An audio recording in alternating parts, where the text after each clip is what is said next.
বাজানরে এবার একটা আওয়াজ দিয়ে আপনার জীবনে আওয়াজ দেন নাই। আব্দুল মুত্তালিব বারবার বলতেছে উটগুলা নিতে আসছি, কাবাঘর ভাঙবি, ওই কাবাঘর ভাঙার নিষেধ করার জন্য আমি আসি নাই।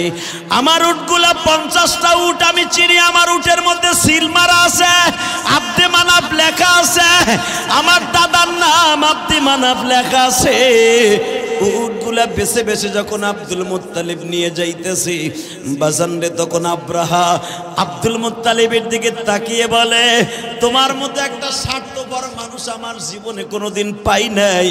বলে আমি স্বার্থপর কোন দিক দিয়ে হইলাম? বলে আমি দেখতেছি তুমি কাবাঘরের মুতাল্লি, আমার কাবায় তোমার লোকেরা পায়খানা করছে বিদায় আমি প্রতিশোধের আগুন জ্বালাইয়া তোমার কাবা ভাঙার জন্য আসছি। আমি তোমার কাবা ভাঙতে আসছি, একবারও তুমি আমাকে রিকোয়েস্ট করে বললা না যা হবার হয়ে গেছে, আসো আমরা দুইজন গলায় গলায় বন্ধু হয়ে যাই, কাবা ঘর ভাঙতে হবে না, আমি আপনার কাবা আবার ধুইয়া মুইসা সুন্দর করে স্বর্ণের পাত লাগায় দেই। এই কথা বললে তো আমি তোমার কাবা ভাঙতে আসতাম না। ও আমার সিরাজগঞ্জ তারাস্তানার আলেম ভাইরা, আমার মাবুদের কোরআনের কথা আমার আল্লাহ বলে আলাম তারা কাইফা ফাআলা রাব্বুকা বিআসহাবিল ফিল আলাম ইয়াজআল কাইদাহুম ফি তাদলিল ওয়া আরসালা আলাইহিম তায়রান আবাবিল তারমিহিম বিহিজারাতিন মিন সিজিল ফাজআলাহুম কাআসফিন।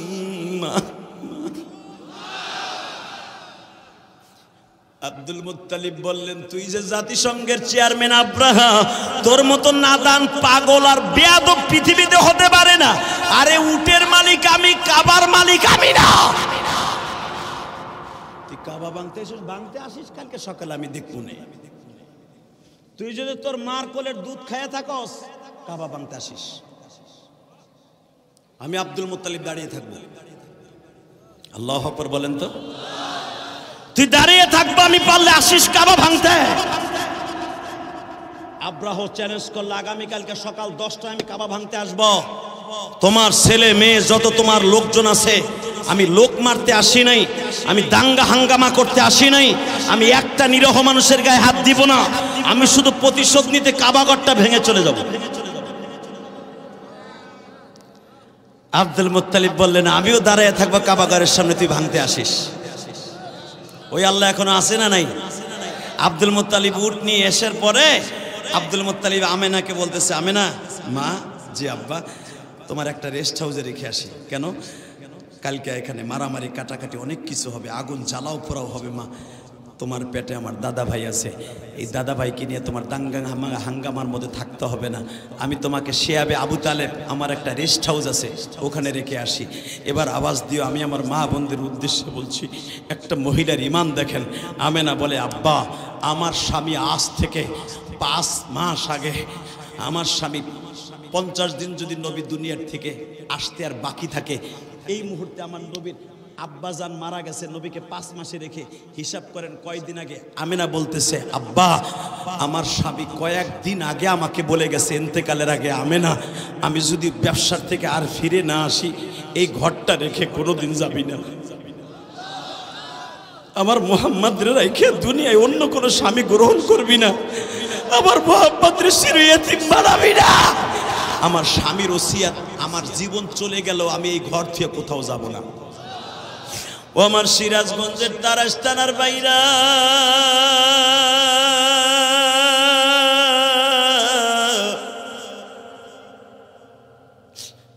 মা আমিনা বলে আপনারা সবাই যান, আমি কাবাঘর রাইখা যাব না। আমার স্বামী আমারে বাসর ঘরে যেইখানে আমার সবচাইতে বড় নেয়ামত আমার মুহাম্মদকে আমার পেটে দিয়ে গেছে, আমার মুহাম্মদকে নিয়ে আমি কোথাও যাব না, যদি যেতে হয় আমার লাশ যাবে। আব্দুল মুত্তালিব বলে বৌমা তুমি বাচ্চা আব্রাহা বেয়াদবরে চিনো না। আমিনা বলে আমি পৃথিবীর কাউকে চিনতে চাই না, আমার মালিক যদি বলে তাহলে আমি যাব।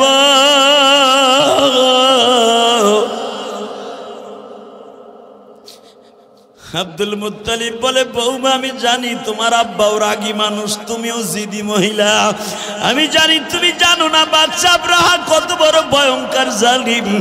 মা আমেনা বলে, আমার আল্লাহর চাইতে বড় রাগী আর কেউ নাই, আমার আল্লাহর চাইতে বড় দয়ালুও কেউ নাই। আমার একটা আল্লাহর নাম হলো কহার, সবচাইতে শক্ত নিষ্ঠুর, আর একটা নাম হলো রহমান রহিম। ওনার চাইতে বড় শক্ত, ওনার চাইতে বড় দয়ালু এই পৃথিবীতে কেউ নাই। আমি দেখবো আমার চোখের সামনে কেমনে কাবাঘর ভাঙে। এবার দেখো চোখের বাড়ি ছেড়ে দিবা। যখন সকাল হয়ে গেল, মা আমেনা এইরকম একটা বাজান রুমাল গায়ে দিয়া, এবার দেখো রাত ৩টার সময় মা আমেনা কাবা ঘরের সামনে একটা রুমাল গায়ে দিয়া আর একটা রুমালকে পেটের সাথে বাইন্দা বাবা এইভাবে বাগা পেঁচ দিয়া কাবা ঘরের সামনে দাঁড়াইয়া আমার আল্লাহ কোরআনে বলে, আলাম তারা কাইফা ফাআলা রাব্বুকা বিআসহাবিল ফিল। নবী আপনার মা যখন এইভাবে রুমালটা বাঁধিয়া যখন আপনার রুমাল বাঁধছে, আমি তো দেখতাছি আপনার মার বাঁধার কারণে পেটে আপনি চাপ খাইছেন,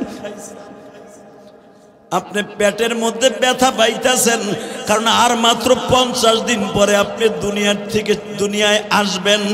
নবী আমি আল্লাহ কষ্ট পাইতেছি। আপনার মা যখন বলতেছে আলাম তারা, আপনি কি দেখেন নাই কাইফা ফাআলা, আপনার মায়ের দৃশ্য আর আব্রাহার দৃশ্য, আল্লাহ কোরআনে আপনি দেখেন নাই, নবী কি জীবিত? হ্যাঁ, নবী তো জীবিত, দুনিয়ায় না, উনি তো মায়ের পেটে। দেখলো কেমনে? আল্লাহ কোরআনে তো তাই বলে, কাইফা ফাআলা রাব্বুকা বিআসহাবিল ফিল। আপনি কি দেখেন নাই আব্রাহারে আমি কেমনে ধ্বংস করেছিলাম? এবার কানবেন। আমি জানি না এই মজমার মধ্যে কার মা নাই, কার বাবা নাই। আল্লাহ, ভলান্টিয়ার ভাইরা যারা এখানে আশেপাশে আছে, দোকানের সামনে দোকানগুলো বন্ধ করে দিতে হবে। পোস্টারের কোথাও লেখা নাই এখানে দোকানদারের সুব্যবস্থা আছে। কথা বলেন না কেন? আর মাইক হলে এমন জায়গায় মাইকটা মানুষে রাখে, মাইকটা বা কনারে, বেটারা পিছনে, বেটারা কেমনে দেখবো আমারে? তুমি মনে হয় ওয়াজের প্যান্ডেলে জীবন ওয়াজ করছো কিনা আমি জানি না।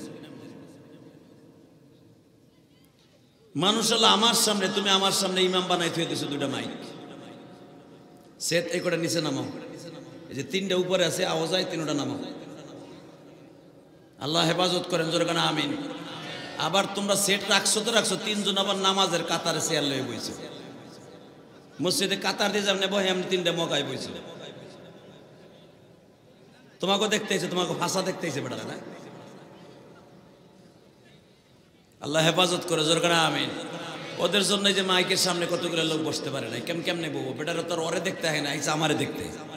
কথা বলে না কেন? ওরা মাইকের প্যান্ডেল জীবনে করছে কিনা সন্দেহ। মাইক রাখবি কনারে, বহুত কনারে জায়গা আছে, এই কনারে লোক বইব না। ও আমার সামনে মাইক দিয়েছে। আল্লাহ আমাদের সবাইকে কবুল করেন, জোরে করে আমিন। আরো জোরে বলেন আমিন। এবার বলেন, সমস্ত প্রশংসার মালিককে। চাদরের হাত বাইর করেন, দেখি চাচা বাইর করেন তো, রাইন রাইন বাইর করেন, বাইর করে থন, চাদর মাদর খুলে থন, শীতে হন পুরাপুরি পরে নাই। আল্লাহ, আল্লাহু আকবার জোরে বলেন তো। ও চাচা পিডি করছে, একসাথে বলতে হবে, সমস্ত প্রশংসার মালিককে। এখানে আসার তৌফিক কে দিছেন? যাইবার তৌফিক কে দিবেন? সব কাজের শুরুতে কার নাম নিবেন? খানা খাওয়ার সময়, পানি খাওয়ার সময়, সুদ খাওয়ার সময়। বলেন, সুদ খাওয়া হালাল না হারাম? আল্লাহ, সুদ খাওয়া কিরকম গুনাহ জানেন বাবা? যদি আপনি জানতেন, স্পিকার আমার দিকে ঘুরাও, গুলির মতো আওয়াজ মারো আমার কানের দিকে। সুদের যে কি গুনাহ এটা যদি আপনি জানতেন, জীবনে কোনোদিন 1 টাকা সুদ খাইতেন না বাবা। সুদের ডাইরেক্ট গুনাহ হলো তার নিজের মায়ের সাথে 70 বার জিনা করা। আরে জনম দুঃখিনী মা, মায়ের সাথে জিনা করার গুনাহ লয়ে কবরে উঠবেন, আর আল্লাহ তাআলা আপনাকে কবরে যাইবার পরে শান্তিতে রাখবে, এটা কখনো চিন্তা ভাবনাও করেন না। আল্লাহ আমার বাবা চাঁদদেরকে, আমার যুবক ভাইদেরকে সবাইকে সুদের গুনাহ থেকে হেফাজত থাকার তৌফিক দান করেন। জোরে বলেন আমিন, আর জোরে বলেন আমিন।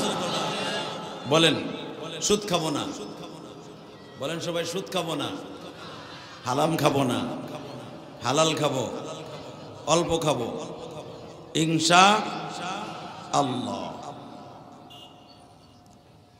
কুন্দাসন হাফিজিয়া কওমি মাদ্রাসার উদ্যোগে ইসলামী মহাসম্মেলন এবং জলসার সম্মানিত সভাপতি, আপনাদের অত্যন্ত প্রিয় মানুষ, উপসহকারী প্রকৌশলী এলজিডি ধনদ বগুড়ার সম্মানিত সভাপতি, অত্র মাদ্রাসার প্রকৌশলী জনাব মোহাম্মদ আব্দুর রাজ্জাক আকন্দ। কে আপনি? বারাকাল্লাহু ফি হায়াতি। আজকের মাহফিলের সহসভাপতি জনাব Shahanshah Talukdar, advocate, Bangladesh supreme court, যিনি মনে হয় আমার বাড়িতে গেছিলেন, তো আপনি না? মাশাআল্লাহ, খুব ভদ্র মানুষ, আল্লাহ কবুল করেন, এবং খুব শিক্ষিত মানুষ, দোনোজনই খুব শিক্ষিত মানুষ, আল্লাহ দোনোজনকে আপনি কবুল করেন। আজকের মাহফিলের যিনি আমার আগে ওয়াজ করেছেন, আপনাদের এলাকার কৃতি সন্তান, হয়তো বেচারা 1 ঘন্টা আলোচনা করেছেন। আপনারা এলাকার মানুষ তো বেশি একটা দাম দেন নাই, কিন্তু বেচারা অনেক এলেমের অধিকারী। দেওড়া ইল্লিপাড়া জামে মসজিদের সম্মানিত ইমাম ও খতিব, সম্মানিত খতিব হযরতুল আল্লাম হযরত মাওলানা আব্দুল বাতেন দামাত বারকাতুল আলিয়া, সকলে বলেন আলহামদুলিল্লাহ। আজকের মাহফিলে যিনি তৃতীয় বক্তা হিসেবে ওয়াজ করেছেন, আমি সবার ওয়াজই শুনেছি। কেন জানেন? আমি আসছি এখানে মাগরিবের নামাজের আগে। আল্লাহ, আমি আসরের নামাজ পড়ছি আপনাদের ওই রোডের নাম জানি কি না,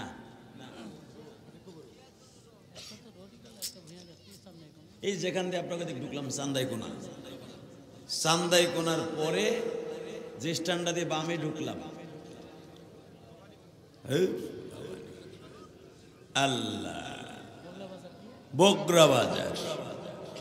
বগুড়া বাজার যখন আসছি তখন আমরা আসরের নামাজের আজান পেয়েছি, আলহামদুলিল্লাহ বলেন। রাস্তা ভুল করে চলে গিয়েছিলাম আমরা সে সনকা, ওখান থেকে আবার ঘুরে আবার আপনাদের বগুড়া বাজার আসছি। তো আপনাদের খেদমত আরজ করতে চাই, এত সকালে প্রধান বক্তা আসে আপনাকে মাথার মধ্যেই নাই, কিন্তু এই কমিটিকে আমি ধন্যবাদ জানাই।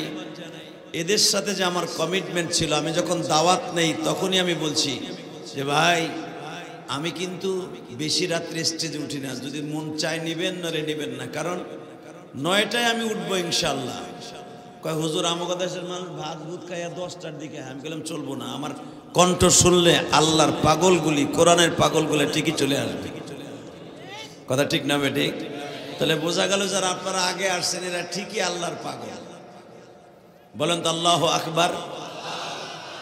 আমি আপনাদের সামনে কয়েকটা কোরআনের প্রশ্ন করবো, আপনি উত্তর দিবেন। বলেন তো এই কিতাবটা কার? এর মধ্যে যে লেখা আছে এই কথাগুলি কার? ভাই ভলান্টিয়ার ভাইরা, কোনো আওয়াজ করা যাবে না। আমার ডাইন পাশে ভলান্টিয়ার যারা আছেন, যারা ডিস্টার্ব করবে তাদেরকে ঘাড় ধরে মাহফিলের সীমানা থেকে বের করে দিবেন। কারণ আমি জানি আপনাদের ভলান্টিয়ারদের অনেক অনেক এক্সপার্ট, এরা 80 জন ছেলে একই ড্রেসে বীর মুজাহিদের মতো ভলান্টিয়ারের দায়িত্ব পালন করছে, আলহামদুলিল্লাহ বলেন। আবার কেউ আবার মনে মনে ভাবছে ভলান্টিয়ার দায়িত্ব আমার দেশে পাঞ্জাবিতে একটা পাইছে, এটা বাইতে যে হইতেই গা। অনেক জায়গা আছে, তবে এই জায়গার ছেলেগুলো অনেক কর্মঠ, এবং এরা যে যে দায়িত্ব দিয়েছে দায়িত্বগুলো তারা অক্ষর অক্ষরে পালন করছে। যারা দাঁড়িয়ে আছেন বসে পড়েন, যারা দাঁড়িয়ে আছেন বসে পড়েন। বলেন, এই পৃথিবী এমন একটা জায়গা, এই পৃথিবীতে যারাই আল্লাহর সাথে বেশি লড়ছে ওরাই কিন্তু মরছে। কথা বাস্তব না অবাস্তব? জোরে বলতে হবে। যতদিন বাঁচতে হবে কোরআন প্লাস হাদিসকে সামনে নিয়ে বাঁচতে হবে। এই পৃথিবীতে যারাই কোরআনের বিরুদ্ধে কথা বলছে ওরাই একদিন ধ্বংস হয়ে গেছে। এই পৃথিবীতে যারাই আল্লাহর বিরুদ্ধে কথা বলছে ওরা একদিন ধ্বংস হয়ে গেছে। এই পৃথিবীতে যারা আল্লাহকে টিক্কা লাগায় চলেছে ওরাই একদিন ধ্বংস হয়ে গেছে। কথা ঠিক না? শুধু আমার সাথে বলবেন, এই পৃথিবীতে তাদের মধ্যে কয়েকটা ডিক্টাচার স্বৈরাচারের নাম আমি বলবো। এক নম্বরে হলো ফেরাউন, শয়তানের নাম শুনছেন না? দুই নম্বরে নমরুদ, নাম শুনছেন না? তিন নম্বরে সাদ্দাত, হামান। তারপরে এদের সবচেয়ে ওভারটেক করে চলে গেছে আর একজন বেঈমান, নাম তার আবু জেহেল। নাম কি? আপনাকে আত্মীয় লাগে তাহলে শয়তানের নামটা জোরে উচ্চারণ করেন তো। নাম কি? আরো জোরে, আরো জোরে। এই শয়তানের বাড়ি আর আমার বিশ্বনবীর বাড়ি মাঝখানে মাত্র 35 গজ দূর। আলহামদুলিল্লাহ বলেন। এই শয়তানের কাজ ছিল, এর কাজই ছিল মুসলমানকে কিভাবে ধ্বংস করা যায়। এর কাজই ছিল মুহাম্মদকে চিরতরে পৃথিবী থেকে কেমনে বিদায় করা যায়। এর কাজই ছিল এই পৃথিবী থেকে ইসলামকে চিরতরে স্তব্ধ করে কেমনে দেয়া যায়। ইসলাম কি বিদায় হয়ে গেছে? যারা জোরে কথা বলবেন জীবনে কোনোদিন আপনার হার্টের রোগ হবে না ইনশাল্লাহ বলেন তো। আরো জোরে বলেন। এখন আপনারা বলবেন, এই পৃথিবীতে যারাই মনে মনে ভেবেছে আল্লাহর বিরুদ্ধে কথা বলে আল্লাহর বিরুদ্ধে কাজ করে আমরা এই পৃথিবীতে টিকে থাকবো, ওরা কি টিকে থাকতে পেরেছে? হ্যাঁ? তাহলে একসাথে বলেন, যদি ইসলামের বিরুদ্ধে কেউ কথা বলে ওরে দাঁত ভাঙা জবাব দেব জুতা দিয়া। রাজি আছি না নাই? কে কে রাজি আছে? আল্লাহকে দু হাত দেখায় দাও। কি তাকবীরদের মতো কেউ নাই?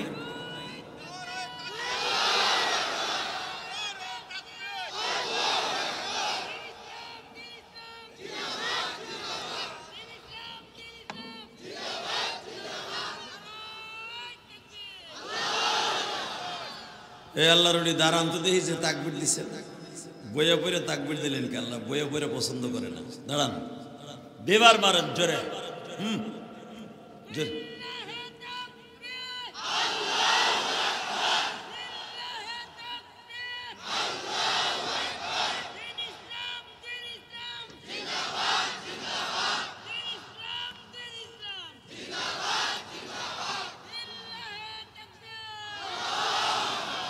হ্যাঁ, এনার মতে কোন আর একজন কি যেন দাঁড়াইছিলেন? দাঁড়ান তো দেখি, কি উনি একাই আছে? মারো দেখি জোরে।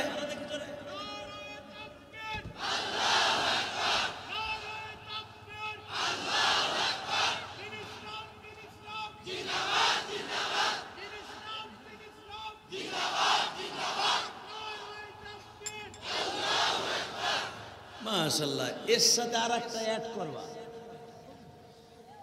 এই তোমরা এত সময় কই আছিলে? কে? আমার মতো আবার বলছো? গেছো গেছো তো আইসো কা? আহন লাগবো কেন? একসাথে বলেন। এই সাথে আমি একটা তাকবীর দেই। চলো তাড়াতাড়ি, জলদি জলদি। আমি আপনাদের সাথে একটা অংশগ্রহণ করব হযরত ওমরের মতো। রেডি বাবা? হ্যাঁ রেডি? ওমরের জীবনের সবচাইতে বড় তাকবীর আওয়াজ দিয়েছিলেন তখন ওমরের বয়স ছিল 38 বছর। কত? 38 বছরের যুবক এখানে আছে না? আর ওমরের বয়স ছিল তখন 46 বছর। আল্লাহু আকবার জোরে বলেন তো। 46 বছরের লোক আছে না এখানে? আর আমার নবীর বয়স ছিল 48 বছর। ঠিক এই টাইমে ওমর একটা তাকবীর দিয়েছিল, সেই মার্কে একটা তাকবীর আমি আপনাদের সামনে উপস্থাপন করব। দেখা যাবে এই সিরাজগঞ্জ তারাস থানার মধ্যে রসুল প্রেমিক আল্লাহ প্রেমিকের আওয়াজ কয়জনের আছে? রেডি? নারে তাকবীর। লিল্লাহি তাকবীর। দিন ইসলাম, দিন ইসলাম, আল কোরআনের আলো। বিশ্বনবীর শত্রুরা, বিশ্বনবীর শত্রুরা, ইসলামের শত্রুরা। দিন ইসলাম, দিন ইসলাম। একবার কবেন জিন্দাবাদ জিন্দাবাদ, আর একবার কবেন কায়েম হোক, কায়েম হোক। রেডি? দিন ইসলাম, দিন ইসলাম, দিন ইসলাম, দিন ইসলাম। তো গো যন্ত্রণায় ওয়াজি ছেড়ে দেব, ওয়াজও করবো না, তোর আবিও না। এই বেটা সর তাড়াতাড়ি।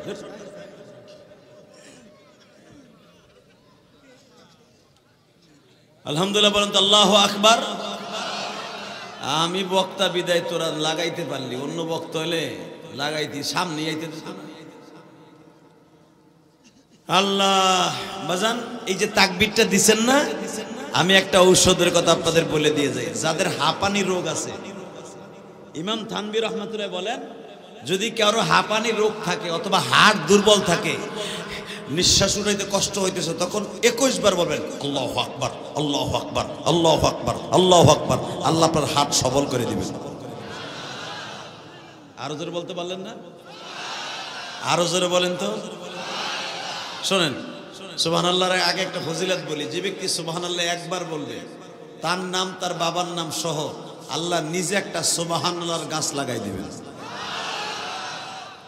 আর একটু পাম দেই, এই গাছটা এত বড় হবে। আল্লামা জাকারিয়া সাহেব রহমাতুল্লাহ বলেন, ইলিয়াস রহমাতুল্লাহ বংশধর। আল্লাহু আকবার জোরে বলেন তো। তাবলিগ জামাতের জিম্মাদার ছিলেন, এখন তো জিম্মাদার হয়ে গেছে সাত। বিশ্ব আমির বলে সাত, সাত সাহেব বলে বিশ্ব আমির। এটা সাত গ্রুপ মেনে নিতে পারে, উলামা একটা মেনে নিতে পারে না। আলেম উলামা কথা বলেন, এটা আলেমদের কথা না, কথা ঠিক না ঠিক? এটা আলেম উলামা বলে না, ও বিশ্ব আমির। এমনও হইতে পারে ওটা বিশ্ব বাটপার, নিজে নিজেতে নিজের আমির মনে করে, ওটা বিশ্ব বাটপার হয় না, আমির হয়। এ বক্তা সব কথা কর না কেন? এই দুনিয়ায় সবচাইতে বড়, নিজেকে বড় মনে করেছিল, ওনার নাম কি? হযরত মিস্টার উচিংকিম ফাকা চি চি চি, মিস্টার ইবলিস। কথা কর না কেন? মিস্টার ইবলিস ছিল এই পৃথিবীতে সবচাইতে বড় বাটপার। এখনো পর্যন্ত সে নিজেকে বড়ই মনে করে। জানেন আপনি, কোরআন শরীফে আছে সূরা আম্বিয়ার মধ্যে, শয়তান যদি এখনো আমার বাজান আপনার বাজান আদমের কবরে সেজদা দেয়, আল্লাহ তাকে মাফ করে দিবে। মাইকের আওয়াজ ক্লিয়ার করো, টন বেস বাড়াও, একবারে ইকো অফ থাকবে, ইকো কোনো চলবে না, ইকো অফ। শুধু একসাথে বলতে হবে, আওয়াজ একবারে ক্লিয়ার, টনটন আওয়াজ। এই সিরাজগঞ্জ তারাশের ভাইরা, শুধু আপনাদের দুটা পাও ধরে বলে যাব, জীবনের বিনিময়ে হলো বিশ্ব আমির তাকেই মানব যার ভিতরে শয়তানের খাসলাত থাকবে না। ইজতেমা একটাই হবে। আলেম ওলামা কি বলেন? ইজতেমা কয়টা হবে? জোরে কান, আরো জোরে, জোরসে বলো কয়টা? একটা হবে ইজতেমা। বিগত সরকারের কিছু পাঁচ আটা গোলাম মন্ত্রীদেরকে কোটি কোটি টাকা ঘুষ দিয়া এরপরে তোমরা দ্বিতীয় ইজতেমা করেছো, বুঝছো কি আমরা বুঝি নাই না? এইবার পারলে দিও, এবার তোমাকে দাদাকে দিয়ে দুইবার দিও। জীবনের বিনিময় হলো ইজতেমা একটা হবে, দুটো হবে না। তারাশের ভাইরা আপনারা রাজি আছেন না নাই? উলামা একরাম এবার দেখা যাবে কে কে রাজি আছেন। যদি দুইটা ইজতেমার পক্ষে কেউ থাকে, আমি মনে করব সে আলেম উলামার পক্ষে না, সে আলেমদের ভালোবাসেই না। সমস্ত উলামা একরাম একই মত, ইজতেমা হবে একটা। কয়টা ইজতেমা হবে? ইনশাআল্লাহ। কারণ আমাদের দেশে দুইটা দিয়ে কোনো লাভ নাই। কারণ দুইটা যে মিলায় পরেরটা দেখবেন অর্ধেক কেন 10 ভাগের 1 ভাগ লোক হয় না।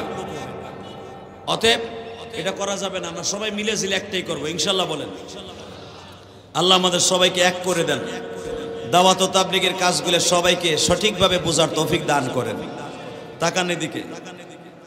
তো হযরত ওমর 38 বছর বয়সে কাবা ঘরের সামনে দাঁড়ায় বলেছিলেন, ইয়া রাসূলুল্লাহ, ওমর যখন ইসলাম কবুল করেছে আমি তো দেখলাম ইসলাম কবুল করার পরে ইসলামের অবস্থা খুবই শোচনীয়। মুসলমান বুক ফুলে কথা বলতে পারে না। আবু জেহেলের মতো কাট্টা শয়তান, সে যে ধর্ম পালন করে এই ধর্ম ধর্মই না। ঠিক না বেঠিক? পৃথিবীতে একমাত্র ইন্নাদ দীন ইনদাল্লাহিল ইসলাম, মুসলমান হলো আমার আল্লাহর কাছে চয়েসকৃত ধর্ম, লাইককৃত ধর্ম, সবচাইতে দামি ধর্ম। কথা ঠিক না বেঠিক? এছাড়া যত ধর্ম আছে মনে করবেন প্রত্যেকটা ধর্মের ভিতরে গোরামি আছে, শয়তানি আছে, মানুষ রচিত কালাম আছে। আর আমার ধর্মের ভিতরে সবচেয়ে বড় কালাম হলো আমার মাবুদের কোরআন। কোরআন যে বাস্তব এটা তার প্রমাণ করে দেব আজকে ইনশাআল্লাহ। বলেন তো আল্লাহু আকবার, জোরে বলেন। পৃথিবীর সবচেয়ে বড় ডিক্টাচারের নামের তালিকায় আরেকটা শয়তানের নাম ছিল বাদশা আবরাহা। কি নাম? বাজানরে বাদশা আবরাহার কাছে একজন জিয়ে বললেন, ও বস, আপনি তো ইয়ামানের বাদশা,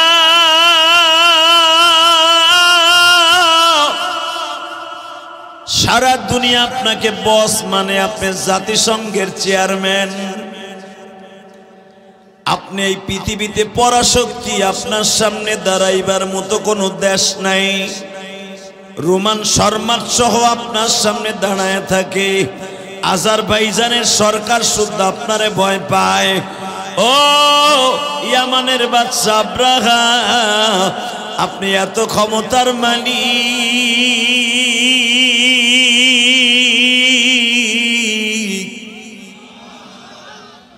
কিন্তু আপনি ইয়ামানের বাদশা হয়ে আপনার দেশের মানুষগুলোও বাক্কা শহরে যায়।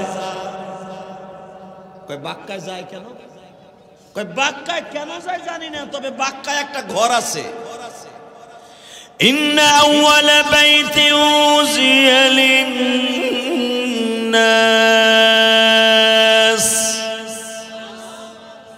লাল্লাযী বিবাক্কাতা মুবারাকান ওয়া হুদাল লিল-আলামিন।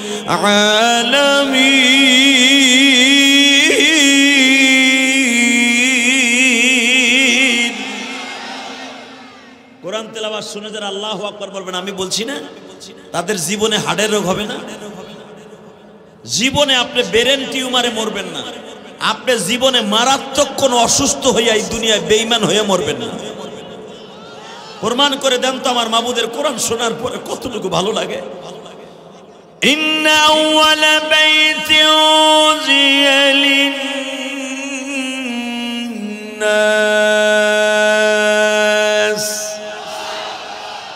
লাল্লাযী বিবাক্কাতা মুবারাকান ওয়া হুদাল লিল-আলামিন ফীহি আয়াতুন বাইনাতুন মাকামু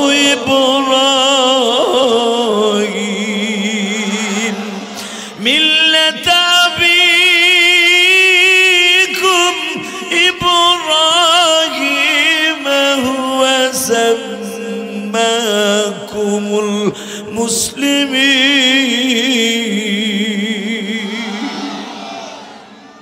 বাজান, যে আয়াতগুলা তেলাওয়াত করছি এই আয়াতগুলা কাবা ঘরের গিলাফের সাথে লেখা আছে। কাবার গিলাফটা দেখতে মন চায় না? চায় ভাই। এ সিরাজগঞ্জের তারাশের ভাইরা, এই কোরআনের এই আয়াতগুলা কাবা ঘরের গিলাফের সাথে স্বর্ণের সুতা দিয়া ওই দেশের সরকার লিখে রেখে দিয়েছে, যেন হাজিরা এগুলা পড়ে আর চোখের জুতি বাড়াইলিয়া দেশে যায়।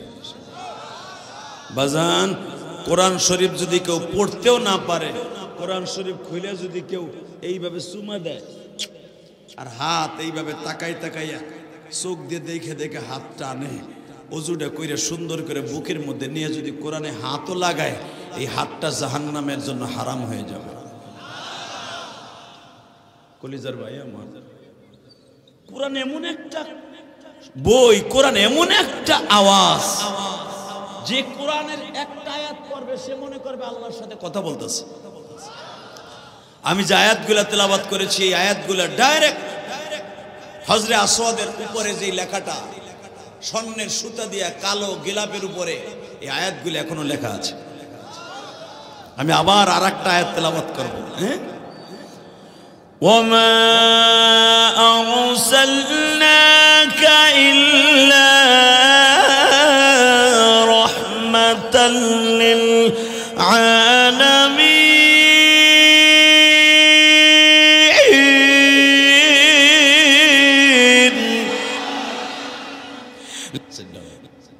আল্লাহ কবুল করেন, যেরকম আমিন। আসলে তোমরা যে এইভাবে পুরাটা একটু ফাঁকা ফাঁকা রাখতে পারলা না, তোমরা এইভাবে একবারে লোকটার চোখের উপরে দিয়ে দিলা। আসলে তোমরা পাইছো কি জানি না, তোকে বিরুদ্ধে এখন কথা কইলে তোরা আবার আমার বিরুদ্ধে ইন্ডিকেট করে এমন ভাবে ওয়াজ সারবি, কবে যে ইলিয়াস রহমান জেহাদি চিঙ্কেল্লা কাছে কি পারা, আর আমার মা বোন তুলে কালকে বকা শুরু হবে। কথা ঠিক না? ঠিক। এই মিডিয়া যে আমাদের উপকার করছে তা না, এই মিডিয়ার কারণে আজকে মিজানুর রহমান আজারি দেশে আসতে পারে না। জানেন আপনি, আমির হামজার জীবন থেকে 3টা বছর যে চলে গেছে বিদায় নিয়ে জেলখানায়, এই মিডিয়ার কারণে। মামুনুল হক 3.5 বছর জেলখানায় আবদ্ধ হয়ে যে কষ্ট করে পালছে, তার জীবনটাকে ধ্বংস হয়ে গেছে, তার জীবনে এত বড় বড় রোগ দাঁড়ায় গেছে শরীরের মধ্যে, এই মিডিয়ার কারণে। শেখ হাসিনা সরকার, ফ্যাসিস্ট সরকার কি জানতো যে মামুন কখন আমারে বাস দিছে? আমার বাপের মূর্তির বিরুদ্ধে কখন কত কইছে মামুন, এটা জানতো? সে জানতো না। এই মিডিয়ার কারণে আজকে এমন একটা অবস্থা, আপনি জানেন না এই মিডিয়া কি লেখে জানেন? আমি কবে জানি 2014 সালের আগে বিড়ি খাওয়ার একটা স্টাইল দেখাইছিলাম, মনে আছে? ওইটাই বেশি বাইরে। আর জেমসের গান গাইছিলাম 2014 সালের আগে। হলো কি কই 11 সালের আগে, 2008 সালে মনে হয় মিরপুরে এই ওয়াজটা করছিলাম, মিরপুর 14 নম্বরে। 2008 সালে কি আজকের কথা? সভাপতি সাহেব হেইটাই হানো সারে, ওইটাই ওর ব্যবসা ভালো হয়। কি লেখে জানেন? নতুন করে করে বিড়ি খাওয়ার স্টাইল দেখতে চান, জেহাদিবের কাছ থেকে শিখে নেন। লাগে জানে আমি বিড়ি বানাই আর বিড়ি খাওয়ার স্টাইল ঘরে বইয়া দেখাই। নাউজুবিল্লাহ বললেন না? এই যে আমার বাজানরা এত জোরে তাকবীর দেয়, যে বিরুদ্ধ মানুষগুলা পায়খানা প্রস্রাব বন্ধ করে, এই যে আমার কলিজার ভাইরা আমাকে দেখার জন্য কত দূরের থেকে চিল্লাইতেছে যে এই বেটা মিডিয়া সরা। এরা তো এই মিডিয়ার পিছন দেখতে হয় না, এসে তো আমার মুখখানা দেখতে। এরা অবশ্যই আমার ভালোবাসে, নাহলে শীতের মধ্যে নিজের টাকা খরচ করে এরাই মাঠে আসতো না। এটা বাস্তব, আমি জানি। তা না হলে আমি যখন মাগরিবের সময় আসছি, পাগলের মতো আমার কিছু কিছু ভক্ত, একনিষ্ঠ ভক্ত, এরা আমার ইউটিউবে দেখছে, বাস্তবে দেখে না। এর এক নজর দেখার জন্য সভাপতি সাহেবকে, ওই অ্যাডভোকেট সাহেবকে রিকোয়েস্ট করতেছে, হুজুর একটু ফেস টু ফেস দেখবো। আমি তো রাগ করতেছি, একটু রেস্ট নিব, কিন্তু আবার মনে মনে ভাবে ইলিয়াস রে, তোর মতো কত ইলিয়াস ঘাটে পথে লাত্তি উষ্টা খায়, তারে তো দেখার জন্য আসে না, তোরে দেখার জন্য আসছে। তুই এটা নিয়ে গৌরব করিস না, দেখা দে। এই কোরআন হাতে নিয়ে বলছি, আমার সাথে যেই গেছে তার সাথে আমি মুসাফা করছি না দাদা ভাই? কেন করছি জানেন? আমার মতো কত ইলিয়াস রহমান রাস্তা দিয়া অটো রিক্সা চালাইতেছে, আমার মতো কত ইলিয়াসুর রহমান জিহাদি ধান খেতে ধান কাটে, মৌলানা পাস করার পরও ধান কাটে। আমার তো আল্লাহ কত আরামে রাখছে, আমারে দেখার জন্য বেটারা শত শত টাকা ভাড়া দিয়ে তারপরে আসছে। শুধু আপনাদের খেদমত আরজ করতে চাই, এই সম্মানটা আমার না বাবা, এই সম্মানটার উপযুক্ত আমি না। আমি কসম করে বলতে পারি এই সম্মানের উপযুক্ত আমি না। আমি আল্লাহর কসম করে বলতে পারি এই সম্মানের উপযুক্ত আমি না। আমি সেই কোয়ালিটির আলেম না বাবা। তারপর কেন যে হাজার হাজার মানুষ প্রতিদিন আমার সামনে বসে, আলেমুল আমার সামনে বসে, আমি জানি না। হয়তো এর পিছনে একটা না একটা কারণ আছে, সেই কারণটা আমি খুঁজে বের করেছি। আমার জনম দুঃখিনী মায়ের দোয়া, আর কিচ্ছু না। আমার জনম দুঃখময় বাবার দোয়া। আমার বাবা বলছিল, ইলিয়াস রে, আমার জনম দুঃখিনী মা আমাকে 12 বছর বয়সে বলছিল, ইলিয়াস রে তুই যদি আলেম হস, আমি মা তোরে দুধের দাবি ছেড়ে দিলাম। তুই যদি আলেম হস, আমি মা বলে গেলাম, কত মা তোর জন্য পাগল হবে।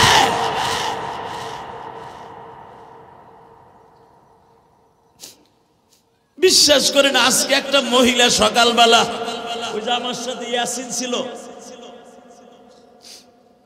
মিডিয়ার লোক আমার সাথে ছিল, একটা মহিলা অ্যাডভোকেট সাহেব, বয়স হবে 70 কি 72, হুজুর একবারে সিপসিপে 72 থেকে 70 বছর বয়স হবে আমার ওই মা।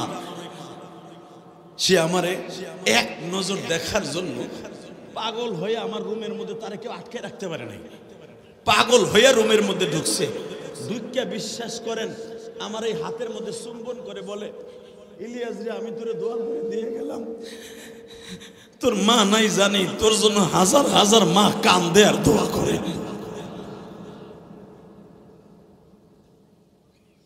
কেন ঠিক এই মহিলার যে বয়স, আমার মা বেঁচে থাকলে ওই বয়সে আমার মার মতো। ওই যে ওর কাছে জিজ্ঞেস করেন, ও সামনে ছিল, মহিলা আমার কপালে চুমা দেয়, হাতে চুমা দেয়, মহিলা আমার কপালে চুমা দিয়ে কয়, আল্লাহ তুমি আমার এই ছেলেটারে ভালো রাখো, যার কথায় হাজার হাজার যুবক কান্দে, আল্লাহ তুমি ইলিয়াস রে তুমি ভালো রাখো। বাজান, আমার এই মাকে জীবনে আমি কোনোদিন দেখি নাই গো বাবা, আমি জীবনে এই মাটারে কোনোদিন এই নয়ন দিয়া দেখি নাই গো। সে আমার কথা শুনছে, আমি এইখান দিয়ে আসবো, আপনাকে তারাস থানায় মাহফিলে যাব। ওই মহিলা বাজান ঘন্টার পর ঘন্টা অপেক্ষা করতেছে যে হাদি সাহেব এখান দিয়ে যাবে, এইখানে বসবে, আমি এইখানে এক নজর তারে দেখব। আমি তখন চিন্তা করলাম, মালিক, আমার জনম দুঃখিনী মা যে বলছিলি ইলিয়াস রে তোরে কত মায় ভালোবাসবো, আজকে আমি প্রমাণ পেয়ে গেলাম গো বাবা। বাজান, গত 3 দিন আগে আমি ওয়াজ করছিলাম ঢাকা ধামরাই। এই যে মিডিয়ার কাছে জিজ্ঞেস করেন, আল্লাহর কসম করে বলছি, এই কোরআন ধরে বলছি বাজান, আমার গাড়ির সামনে ঠিকই 60 থেকে 65 বছরে একটা মা, 60-65 বছর বয়স হলে সেই মহিলাকে দেখা কিন্তু জায়েজ। মনে রাখবেন, তার ভিতরে যৌবনের গুনাহ করার কোনো সিস্টেম থাকে না। কথা বলে না কেন? এ মাইকেলা, তুমি নিচে নামো, চেয়ার সরাও।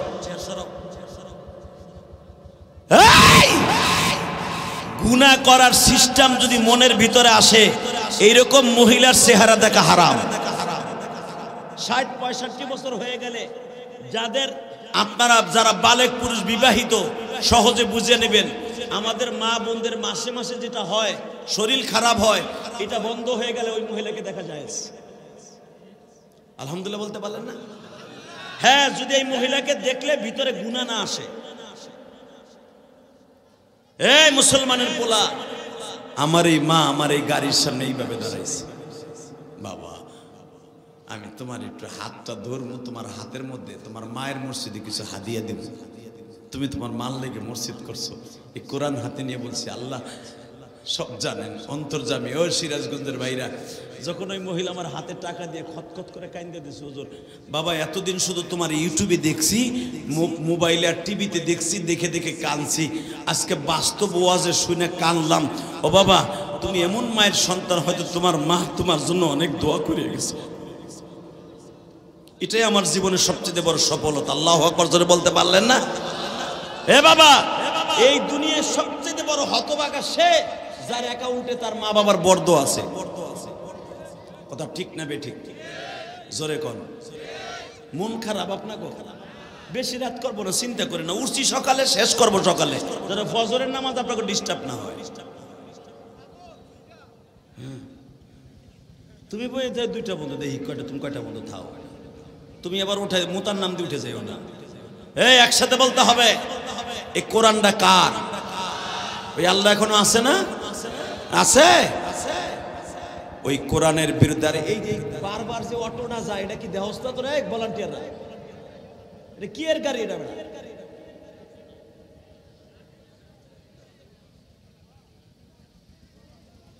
আল্লাহ আমাদেরকে মাফ করে দেন, জোরে কানা আমিন। আল্লাহ এখানে যারা বসে আছে সারাদিন কাজ করছে ধান খেতে, ধান মরাই করছে, ধান কাটছে, আল্লাহ গিরাস্তি করা, ধান কাটা, এটাও তো আপনার একটা ইবাদত। যেরকম মারহাবা। এই রেজেক অন্বেষণের জন্য খেতে নামা, এটা নফল নামাজের সওয়াব। আপনারা জানেন যদি ফজরের নামাজটা পড়ে কাশিটা হাতে নিয়ে আপনি ধান খেতে, ধান কাটতে যান, যত সময় জিকির করবেন লা ইলাহা ইল্লাল্লাহ, লা ইলাহা ইল্লাল্লাহ, এই জিকিরগুলো করবেন, প্রতিটা শ্বাস প্রশ্বাসে আপনি নফল নামাজের সওয়াব পাবেন। আর ফজরের নামাজ না পড়া গামছাটা মাজায় বাইন্দা মাল কাঁচা দিয়ে ধান কাটতে নামবা, মরিয়া দেখবা কুত্তা যেমন পিড়ায় ফেরেস্তারে এমনি পিড়াইব। তোমারটা ভালো বুঝলাম, আর আল্লাহটা বুঝলা না। এই জন্য নামাজটা পড়ে তারপরে মাঠে নামবেন ইনশাল্লাহ। বলেন আল্লাহু আকবার জোরে বলেন তো। এইটা যারা বুঝছে ওরাই আল্লাহর জান্নাতে গেছে।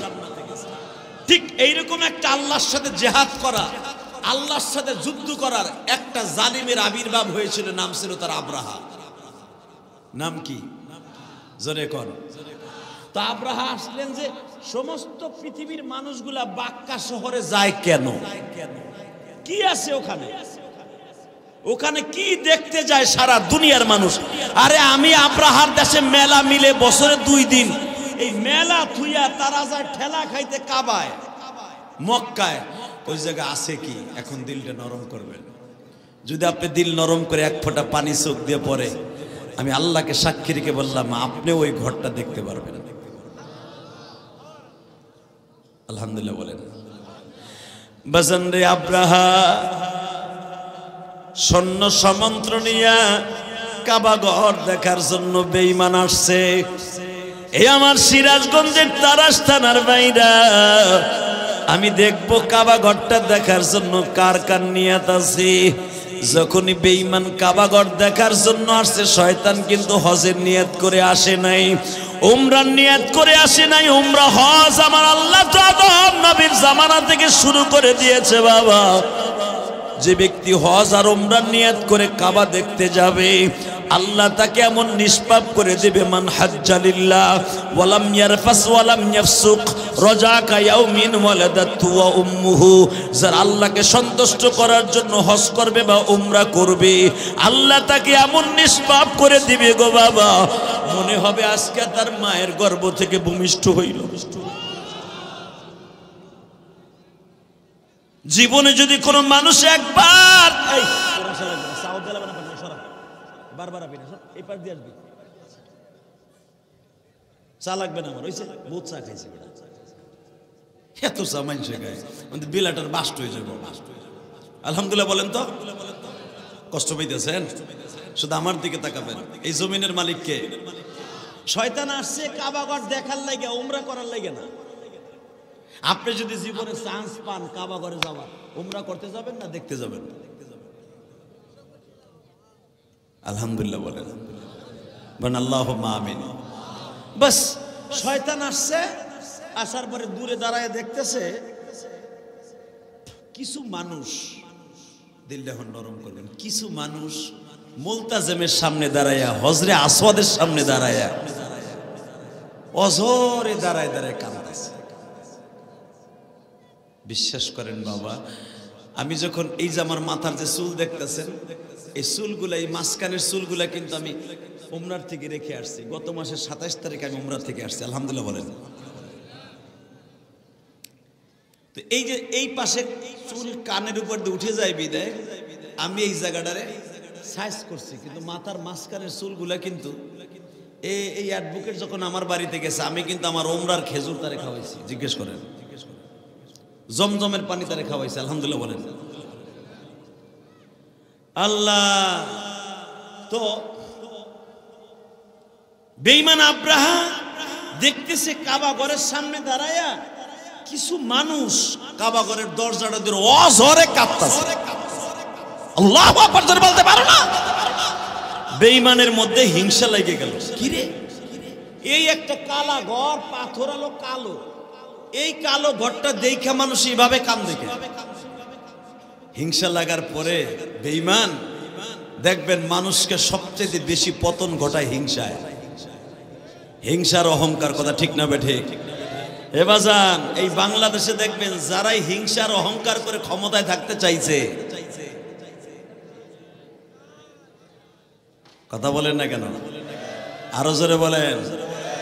এই বাংলাদেশে যারাই হিংসা করে অহংকার করে ক্ষমতায় থাকতে, শুধু বাংলাদেশ না, এই পৃথিবীতে যারাই অহংকার করছে ওরাই পতনে চলে গেছে। কথা ঠিক না? আল্লাহ আমাদের কবুল করেন, জোরে বলেন আমিন।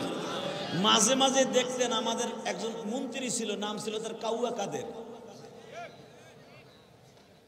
হে মাঝে মাঝে মাইক্রোফোনের সামনে দ্বারা এমন এমন অহংকারী কথা বলতো, আওয়ামী লীগের কে আছে না আমার দেয়ার বিষয় না, আমার চাইতে বড় আওয়ামী লীগ আর কে হইতে পারে মনে মনে ধরে নেন। কারণ আমার বাড়ি যখন গোপালগঞ্জ, আপনারা তো ভাবছেন আমি আওয়ামী লীগ, টাক্কা আওয়ামী লীগ। কিন্তু আমি কোন দল করি না, আল্লাহকে সাক্ষী রেখে বলি। কেন জানেন?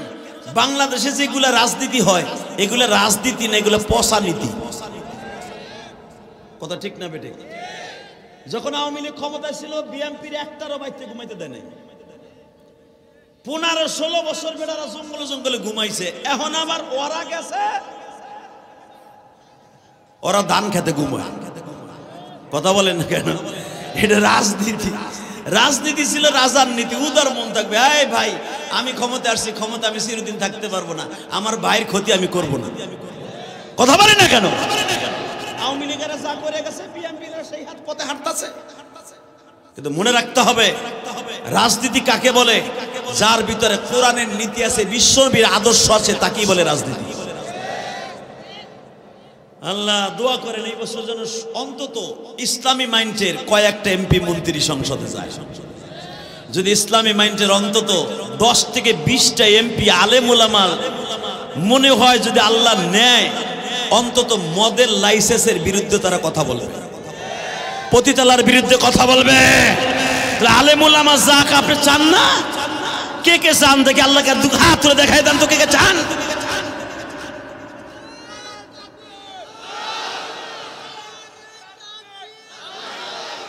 হ্যাঁ ওইছে, তুমি বইয়া পড়ে তাকবীর দেবো, আমি মানবো না। তাকবীর দিবা বেটা হিজলা পিডিকে মতো দিবা, তাকবীর দিবা হযরত ওমরের মতো। আল্লাহু আকবার জোরে বলতে পারে না? এবার আমি আবার বলছি, অন্তত 10 থেকে 20টা আলেম উলামা, মামুনুল হকের মতো, চরমনাই পীর সাহেবের মতো, জামাত ইসলামের কিছু বাগা বাগা আলেম উলামা সংসদে যাক, যে দলই যাক, তাদের সাথে আলেম যাক, অন্তত প্রস্কটারের বিরুদ্ধে, বেঈমানদের বিরুদ্ধে, কোরআনের বিরুদ্ধে যারা কথা বলে ওদের বিরুদ্ধে, যারাই মাহফিলে বাধা দেয় ওদের বিরুদ্ধে, টিটু টেপে ধরার জন্য, গলা চিপে ধরার জন্য কয়েকটা বাগা বাগা আলেম সংসদে যাক। কে কে রাজি আছো? আলেম উলামাকে হাত উঁচা করে দেখায় দাও।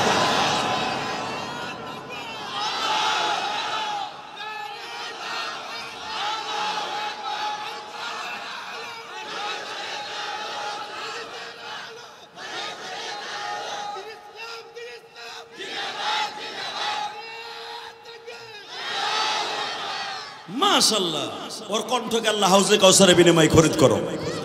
জোরে কেন আমি? আওয়াজ তো এরকমই হবে। শুধু আমার দিকে তাকাবেন, যারাই দেখবেন অহংকার করেছে ওরাই দুনিয়া থেকে খতম হয়ে গেছে। অহংকারী বাদশার মধ্যে সবচেয়ে অহংকারী ছিল বাদশা আব্রাহা। এর মতো অহংকার বাদশা পৃথিবীতে আল্লাহ কাউকে বানায় নাই। ও শয়তান কাবাঘর দেখতে এসেই ওর ভিতরে অহংকার ঢুকলো, পট করে বলে দিল, আমিও এমন একটা কাবা বানাবো। নাউজুবিল্লাহ, যারা আসতে কবেন, হেতানের রোগে ধরবে, হেতাইনা রোগে। জবান আল্লাহ দিছে, আল্লাহর জন্য বলেন তো নাউজুবিল্লাহ। শয়তান বলল, ডাইরেক্ট কাবাঘরের সামনে দাঁড়ায় বলল, সূরা ফিলের আলোকে দেখেন, আমি আবার পড়ছি, ألم تر كيف فعل ربك بأصحاب الفيل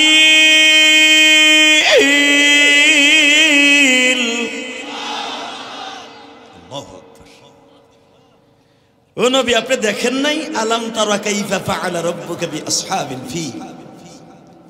ওই আব্রাহা কাবাঘর দেখতে এসে ওর মনের ভিতর শয়তানি ঢুকলো যে আমার এমানের মানুষও মেলা থুইয়া এই কাবাঘরের সামনে ঠেলা খাইতে হয় কেন? কারণ যারা হজ করছেন তারা দেখছেন তপ করার সময় কিন্তু বাবা অনেক সাফাসাফি হয়, অনেক ঘাইগুতা খেতে হয়, হযরত আসসাদ সুম্মা দিতে জিহ্বা বের হয়ে যায়। কি হাদিস আপনারা দেখেন নাই? জিহ্বা বের হয়ে যায়। এত জিহ্বা বাইর হওয়া, এত কষ্ট করে হযরত আসসাদ সুম্মা দেয়, আবার দাঁড়ায় দাঁড়ায় কান্দে।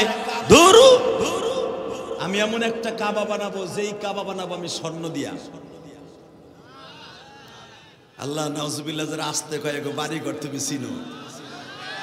শয়তানি আমানে ঢুককেই, শয়তানি আমানে প্রবেশ করেই ডিক্লার দিল, আমার এই দেশে যাদের বাড়িতে অন্তত এক ভরি স্বর্ণ আছে আমার রাজ দরবারে উপস্থিত করতে হবে। শয়তান পুরা 6 মাস স্বর্ণ খনি থেকে স্বর্ণ তুলে প্রত্যেকটা গরিবের বাড়ির থেকে এক রতি সোনাও যদি থাকতো এটাও সংগ্রহ করলো। আমার বাপের বানানো কথা না, ডাইরেক্ট কোরআন শরীফের তাফসীর।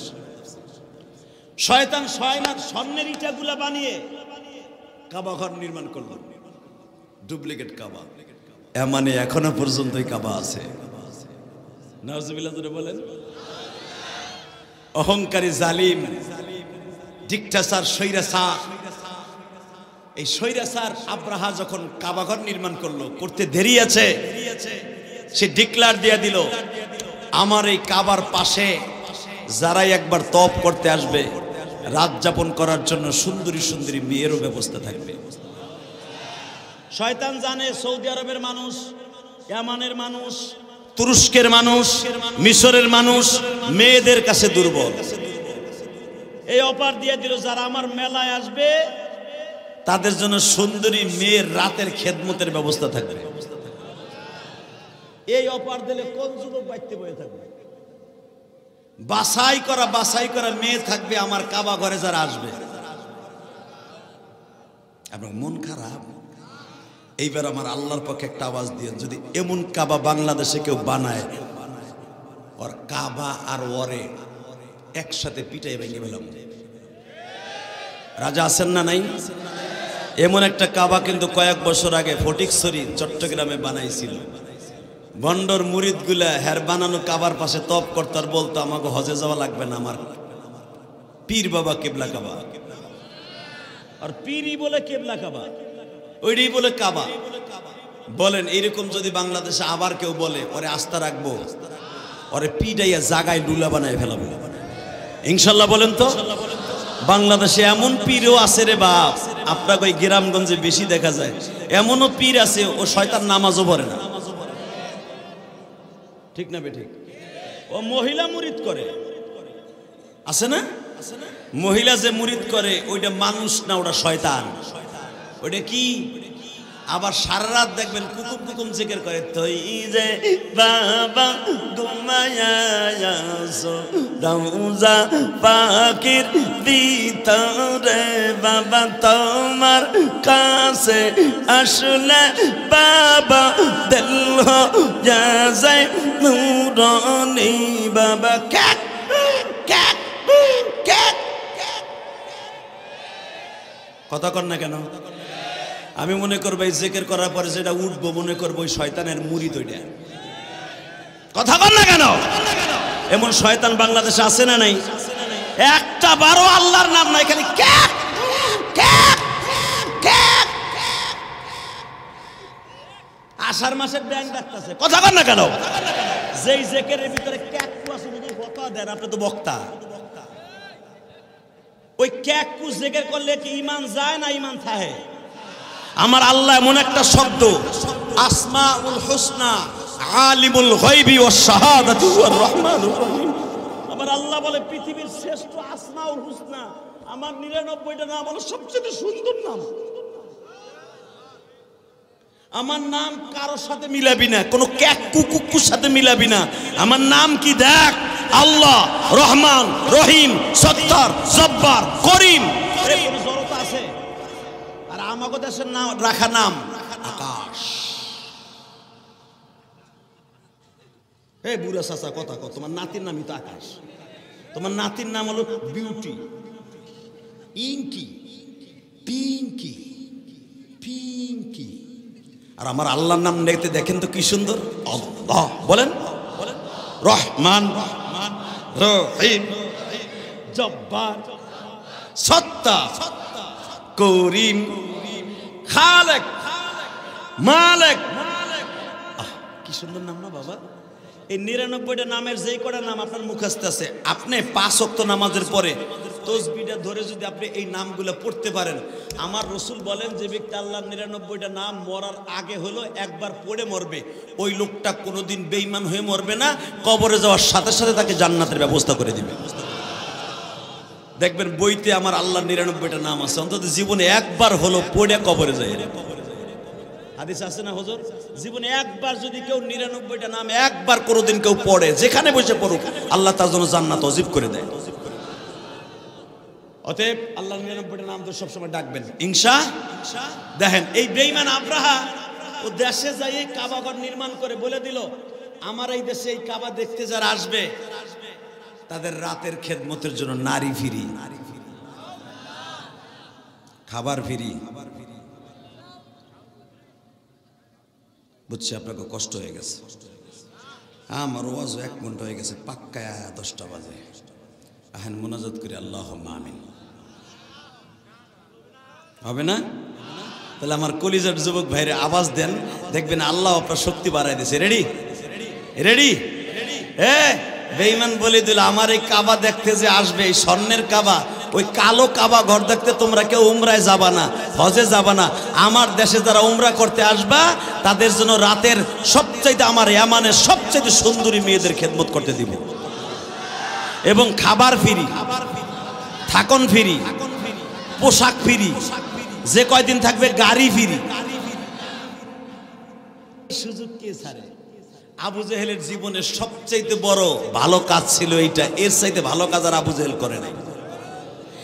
বাজান এবার আমার দিকে তাকান। আবু জেহেল হুজুরের দাদা যখন ছিল মক্কার প্রেসিডেন্ট, আমার নবীর দাদার নাম হলো আব্দুল মুত্তালিব, হুজুরের 9 জন চাচা বাবা। এবার আমার দিকে তাকান, শুধু আমার নবীর আব্বা জান আব্দুল্লাহ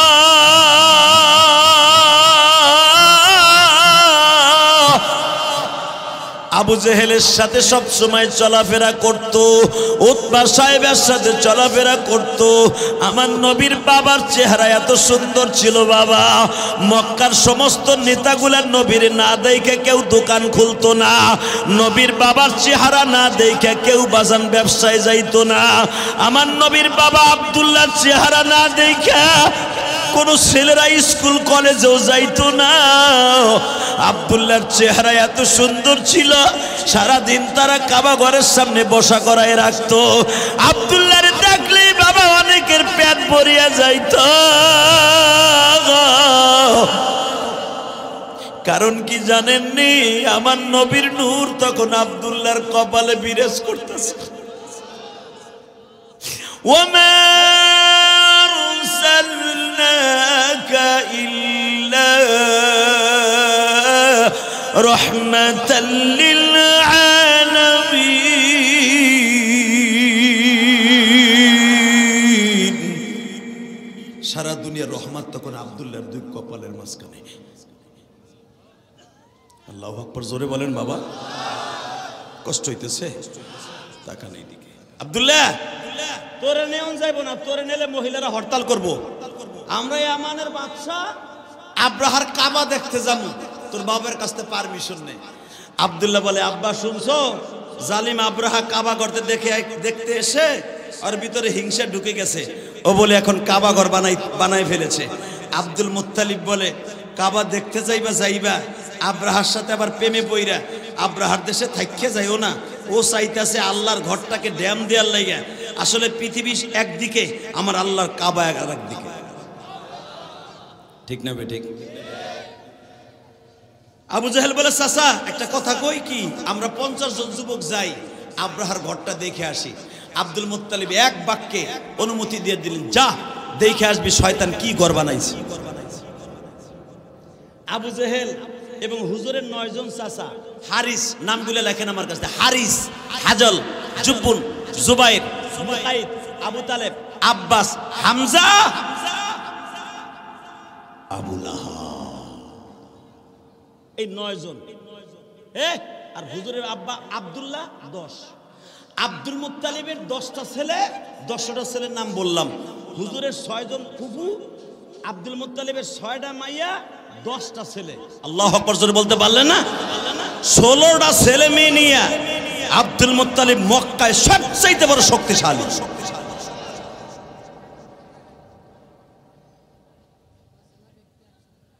এই আব্দুল মুত্তালিব তার বড় ছেলে হারিসকে বললেন, হারিস আব্বা, হাজাল আব্বা, মুকাইদ আব্বা, আবু লাহাব আব্বা, বেঈমানের কাবা দেখতে যাবি, বেয়াদবি করবি না, শুধু আর কাবাটা ভিজিট করে আসবি, আর এক ফোঁটা চোখের পানি ফেলাইয়া আল্লাহর কাছে কাইন্দে বলে আসবি, আল্লাহ তোমার কাবার সাথে টিক্কা লাগাইয়া অহংকার করে যে কাবা বানাইছে ওর কাবা ধ্বংস করে দাও। আব্দুল মুত্তালিব এই দোয়া করতে বলছে। আবু জেহেলের মাথার মধ্যে তো শয়তানি, খুব রাগী মানুষ। আবু জেহেল গেছে কাবা দেখতে, যাইয়া দেহে পুরা কাবাটা স্বর্ণের ইটা দিয়ে বানাইছে, পুরা গিলাপটা কালার ভিতরে আবার স্বর্ণের সুতা দিয়া বিভিন্ন ধর্মের জিনিসগুলো মূর্তি লাগাই রাখছে। আবু জেহেল দূরের থেকে দেখিয়া বলতেছে, এটা কি আপনার কাবা? কয় হ্যাঁ। এত জোরে আওয়াজ দিবেন আপনার জীবনে কোনোদিন আওয়াজ দেন নাই। আব্রাহা বলে, আপনারা কি বাক্কা শহর থেকে এসছেন? আবু জেহেল বলে, জানেন আমাকে বাক্কা শহরের প্রেসিডেন্ট আব্দুল মুত্তালিবের বড় ছেলে উনি হারিস। হারিস আব্দুল মুত্তালিবের ছেলে? হ্যাঁ। ঈদ এল মিজের ছেলে মুকাইদ। বেঈমান 9টা ছেলের কথা শুনে খুশিতে বাঘ বাঘ। আব্দুল মুত্তালিবের ছেলেরা আমার কাবা দেখতে আসছে, আমার চাইতে আর দামি কে আছে? আবু জেহেল বলে, আমি কিন্তু আব্দুল মুত্তালিবের ছেলে না, আমি ওনার চাচতো ভাইয়ের ছেলে, আমার নাম আবুল হেকাম। শুনেন, যদিও আমি তার চাচতো ভাইয়ের ছেলে, আমার নাম আবুল হেকাম, কিন্তু আমি এগো 9 জন সহ 50 জন যুবক যে আপনার কাবা দেখতে আসছে, আমি কিন্তু ওদের আমির সাহেব। এই মিয়া বন্ড এখন কই লাগে, এখন কি দিন ইসলাম আসেনি? আপাতত ধরে নাও, আমি না শুরুতে বলছি আবু জেহেলের জীবনের সবচেয়ে একটা ভালো কাজ এইটা। বলতেছে আমরা যে 50 জন আইছি, এই 50 জনের আমির কিন্তু আমি। আবু লাহাব বললে, আপনার কয়টা লাগবে তাই বলেন। আব্রাহা বলে দিল, কয়টা মেয়ে লাগবে খেদমতের জন্য? এবার আওয়াজ দিয়ে আবু জেহেলের জীবনের সবচেয়ে ভালো কাজ এইটা। তাফসিরের প্রত্যেকটা কিতাবে পাবেন, তাফসিরে মুজহির, তাফসিরে মারুফুল কোরআন, তাফসিরে উলুমুল কোরআন, তাফসিরে মাযহারি, একই কথা। আবু জেহেল একটা কথাই বললেন, আমার মেয়ের খেদমত লাগবে না, আমি সারা রাত আপনার কাবার মধ্যে বইয়ে বইয়ে ইবাদত করব। সুবহানাল্লাহ দরকার নাই, নাউজুবিল্লাহ দরকার নাই, চুপ করে বই থাকে, কারণ এখানে কিচ্ছু কওয়া যাবে না। শয়তান তো আবু জেহেল, ও এক শয়তান, ও এক শয়তান, বুঝেন নাই? কিন্তু আর জীবনে ভালো কাজ হলো এইটা, যখন আমি বলতে কই তখন বলবেন, ঠিক আছে? বলে সারা রাত আমরা 50 জন আপনার কাবার ভিতরে ঘুমামু, আমরা রেস্ট হাউসে হোটেলে যাব না, কোন নারীর খেদমতেরও দরকার নাই, আমরা নারীর পাগলের লেগে আসি নাই, আমরা আসছি তোমার কাবাটা ভিজিট করতে। আমাগো কাবা হলো জাতির পিতা ইব্রাহিমের বানানো, ইন্না আউয়ালা বাইতি উজিয়া লিন্নাস লাল্লাযী বিবাক্কাতা মুবারাকা ওয়া হুদাল লিল আলামিন। আমাগো ঘরটা সারা দুনিয়ার মাঝখানে, এই ঘরটা আমাগো হেদায়েতের জন্য আল্লাহ বানিয়েছে, অতএব এটার আমরা সম্মান করি। তোমার ঘরটা দেখতে আইছি, দেখি আমাগোটার মধ্যে আর তোমারটার মধ্যে পার্থক্য কি? আমাগোটা হলো ইব্রাহিম আর ইসমাইল বানাইছে কাবা ঘর বানাইছে পাথর দিয়া, আর তুমি বানাইছো স্বর্ণ দিয়া। আমাগো গিলাপটা হলো কাপুরের, তোমারটা হলো স্বর্ণ আর রূপা। তোমার কাবার মধ্যে আমরা সারা রাত ইবাদত করব। আব্রাহা বলে, আমার জীবনের সবচেয়ে প্লাস পয়েন্ট, আমি যেটাই চাইছিলাম সেটাই হয়েছে। আল্লাহু আকবার। এখন কোন আরো জোরে কোন, আরো জোরে। আল্লাহ আছে না নাই? এ বাজান এবার একটা আওয়াজ দিও।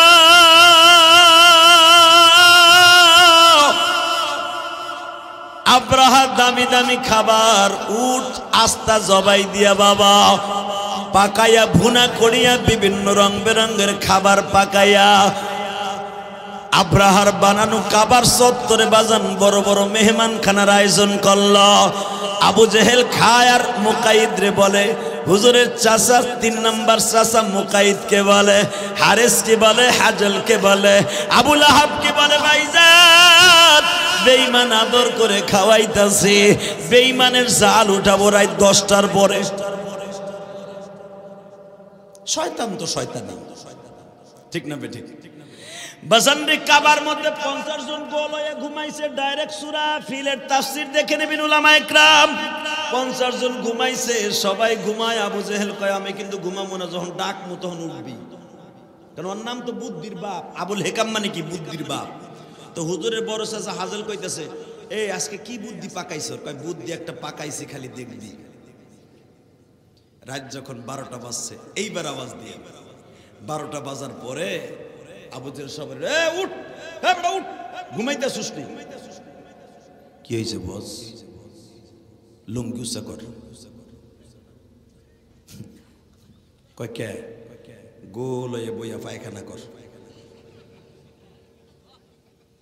আমি আর ওয়াজ এইখানে কিছু বানালে আল্লাহু আকবার জোরে কোন যায় না? শয়তানের বুদ্ধি কইছি না জীবনের সবচেয়ে ভালো কাজ এইটা।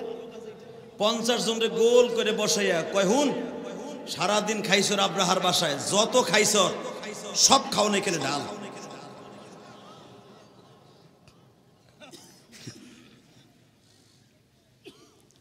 আল্লাহ, ওর দেশের খাওন আমাগো পবিত্র মাতৃভূমি বাক্কা শহরে নিয়ে যাবে, এটা হতে পারে না।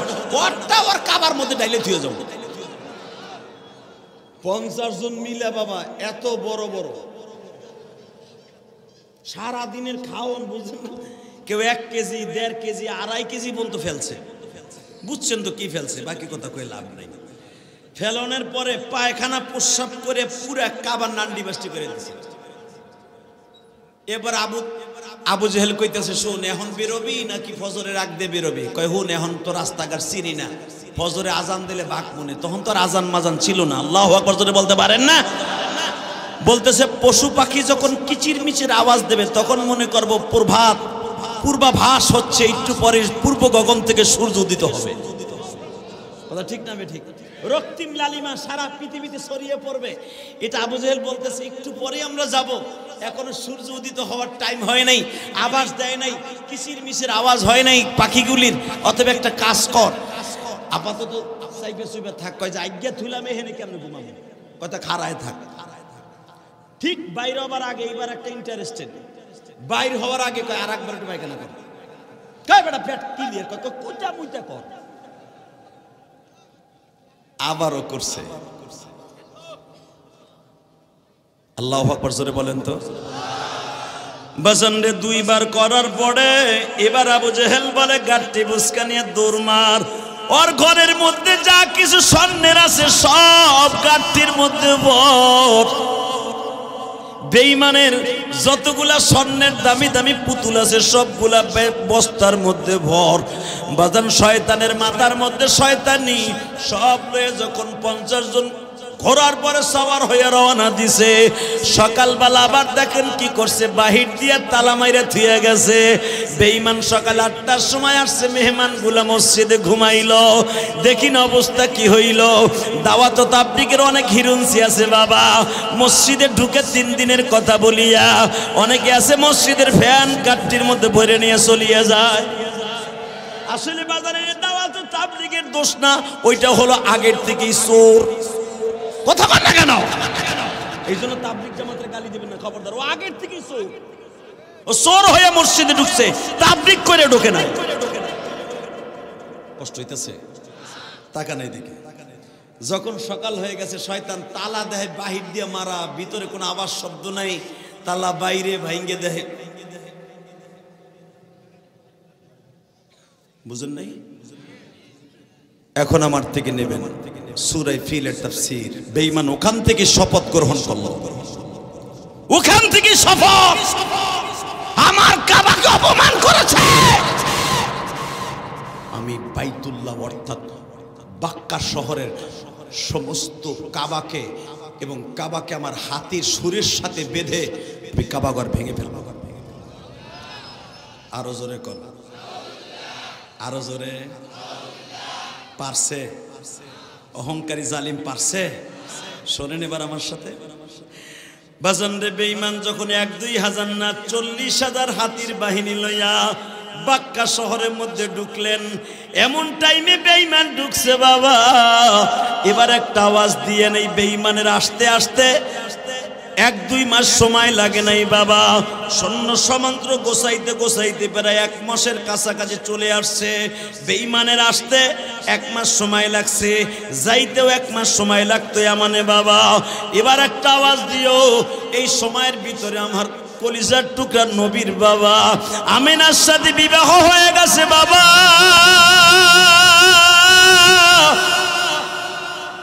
আমার বিশ্ব নবী মায়ের পেটেও চলে গেছে বাবা। নবী আর আসতে দুনিয়ায় 50 দিন বাকি আছে। এই টাইমে বেঈমান কাবা ঘর আল্লাহর ঘর ভাঙার জন্য বাক্কা শহরে ঢুকলো। আপনারা জানেন মিনার মাঠ যেখানে বাবা, এই মিনার মাঠ দিয়ে মুহাসসারা যেটাকে বলা হয়, এখনো পর্যন্ত কাবা ঘর বাবা ভাঙার যেখানে বেঈমান আসছিল, এই জায়গাটা 24 ঘন্টা গজব নাজিল হয় বাবা। কিয়ামত পর্যন্ত গজব নাজিল হবে। এর দ্বারা বোঝা যায় যারাই জমিনে যেখানে বসে জুলুম করবে আল্লাহর গজব কিয়ামত পর্যন্ত নাজিল হবে। আয়না ঘর নামে যেই ঘরের মধ্যে আলেমুল আমারে ঢুকায় মারছেন, মনে রাখবেন কিয়ামত পর্যন্ত এখানে আলেমদের চোখের পানি।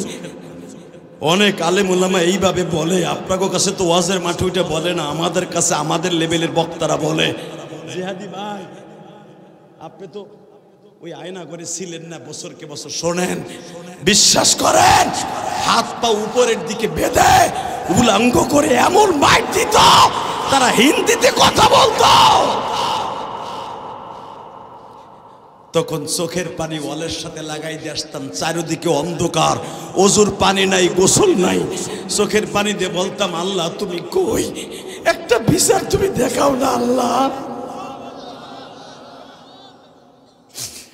বাজান রে, আব্রাহা যখন ওই মিনা কাবাগরের দিকে বাবা 4.5 কিলোমিটার দূর ওয়াদি মুহাসসারা এখানে চলে আসলো। আব্দুল মুত্তালিব যখন মক্কার প্রেসিডেন্ট, আব্রাহা খবর দিল এদিকে আসো। কি আব্দুল মুত্তালিব রে যেখানে পাইবা ধরে নিয়ে আসবা। ওর লোকগুলা আজ থেকে 1-1.5 বছর আগে আমার কাবাগরে এরকম অপমান করে আসছে। আব্দুল মুত্তালিব ওই কাবাগরের মুতাল্লি, ও তো কাবাগরের মালিক, আমি ওর মসজিদটা ভেঙে তছতছ করে দিব গো। আব্দুল মুত্তালিব রে যেখানে পাইবা ধরে নিয়ে আসবা। আমার আলেম ভাইরা আপনারা জানেন, বুখারীর মধ্যে আসছে, আনাস ইবনে মালিক বলেন, আমার নবী বর্ণনা করেন, আমি আর 50 দিন পরে দুনিয়ায় আসব। আরে 50 দিন পরে দুনিয়ায় আসব। আমার বাবা দুনিয়ার থেকে এর মধ্যে বিদায় নিয়ে চলে গেছে।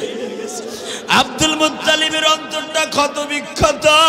সবে মাত্র আমি আমিনারে বিবাহ করাই নিয়ে আসলাম। এর ভিতরে আমার 10টা 16টা ছেলে মেয়ের মধ্যে আমার 7 নাম্বার ছেলেটা মারা গেল। আরে আমার বিবি, আমার পুত্রবধূরাও প্রেগনেন্ট, আমার পুত্রবধূ আমিনার গর্ভে বাচ্চা। এই মুহূর্তে বেঈমান দামামা বাজায় দিছে। আব্রাহা বলে কাবা ঘর ভেঙে ফেলবে আগামী কালকা। আব্রাহার সৈন্য সামন্ত বাক্কা শহরে ঢুকছে বাবা। ঢুকিয়াই দেখে আব্দুল মুত্তালিব বাড়িতে নাই।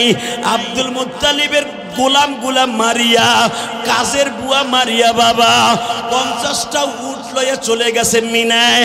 আব্দুল মুত্তালিব যখন বাসায় আসছে, ও আমার সিরাজগঞ্জ তারাইশের ভাইরা, দীপ্ত কণ্ঠে এখন আওয়াজ দিবা, জীবনে কোনোদিন এত জোরে আওয়াজ দেও নাই।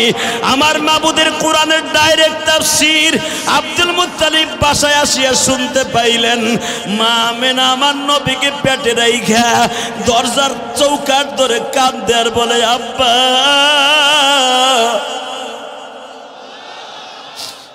আপনার বাড়ির কাজের বুয়া গুলাকে, আপনার গোলাপ গুলাকে, রাখাল গুলারে মাইরা 50টা উট লয়ে গেছে আব্রাহা নামে জালিম। আব্দুল মুত্তালিবের চোখগুলা বড় বড় হয়ে গেছে। 9টা ছেলেরে লাফ দিয়ে দাঁড়ায়, কয় বাবা তাড়াতাড়ি কাপড়ের কাপড় মাথায় বান, মাথায় বান, মাথায় বান, মাথায় বান। আব্দুল মুত্তালিবের এই জীবনে 65 বছরের জীবনে কোনোদিন কারোর সাথে মারামারি করি নাই। আমি আমার সন্তানদের নাঠিয়াল বানাই নাই। এবার যখন বেঈমান আমার উট লয়ে গেছে, কাবাঘর ভাঙতে আসছে, আর 40,000-এর বিরুদ্ধে আমার 9টা পোলাই যথেষ্ট। জোরে জোরে জোরে জোরে জোরে জোরে জোরে। সূরা ফিলের আলোকে আমার বাপের বানানো কথা না। আব্দুল মুত্তালিব বলে, বৌমা তুই ঘরে থাক, মা মারহাবা বলেন। আরো জোরে, আরো জোরে। এবার আমার দিকে দেখুন, এ সাদুরাল্লাহ ভাই, ও ছেলেটারে দিয়ে আসতে যাইতেছে, আল্লাহ আমার বাইরে কবুল করুক, জোর করে আমিন। ছেলেটারা তোমার কোলের মধ্যে ঘুম পাড়ায় রাখো না দাদা ভাই, মাশাআল্লাহ, আল্লাহ আমার বাইরে কবুল করো, জোর করে আমিন। আর মাত্র কথা বলবো 10 মিনিট। হ্যাঁ হ্যাঁ হ্যাঁ, তাহলে একটা শর্ত ওয়াজ করো, যে উঠবে আর লুঙ্গি টেনে ধরবে, ঠিক আছে? ঠিক আছে? আরে বাবা, ওয়াজ করছিলাম আমি গাজীপুর 2013 সালে, হুজুর এগুলো মাঝে মাঝে টিক্স রাখবেন, কাজে লাগবে, তাহলে তো এগুলো ঘুমায়, সারাদিন কাম করছে না। তো গাজীপুর ওয়াজ করতেছে, আমি বলছি 1.5 ঘন্টা ওয়াজ হওয়ার পর আমি বলছি কয় ঘন্টা চলবো, কয় সারা রাত। এক বুড়া কয় সারা রাত, লাভ দিয়ে হারা গেছে। তাই আমি বললাম সারা রাত আপনি বয়ে থাকবেন? হ্যাঁ বয়ে থাকবো, বহুত কষ্ট করে আপনারা আনছি। আমি বললাম একটা শর্তে আমি ওয়াজ করবো, আপনারা যতটুকু আল্লাহ তৌফিক দেয় ততটুকু, কিন্তু শর্তে একটা লুঙ্গি টেনে ধরবেন। বুড়ায় কয় ঠিক আছে। 10 মিনিটও যায় না, ওরকম এক লাল চাদর আল্লাহ উঠে হাঁটা দিছে। বুঝেন না আমার কথা? পাশে ছিল এক দাড়ি ফাঁকা বুড়া, 10 লুঙ্গি টেনে। কই যাস? গাজীপুরে ভাষা দিয়ে যখন টাইনা ধরছে, ইন্ডিয়ান পলিস্টার লুঙ্গি গেছে খুইলে। পাঞ্জাবি না থাকলে তো বর্ডার সিঙ্কিং পাকা সি গেছে লোক। এখন দেখি বুড়ায় টানে নিচের দিকে, যুবক টানে উপরের দিকে। এই বুড়ায় এমন করে টান দিছে, ভয় কই যাস তুই? হুজুর লোক ওয়াদা দিছি না বইয়ে থাকলে, পোলারে বহাই ছাড়ছে। তো এই টান যখন 1.5 ঘন্টা ওয়াজ হওয়ার পরে, এখনো কিন্তু পাক্কা 1.5 ঘন্টা হয়ে গেছে, বলেন তো আল্লাহু আকবার।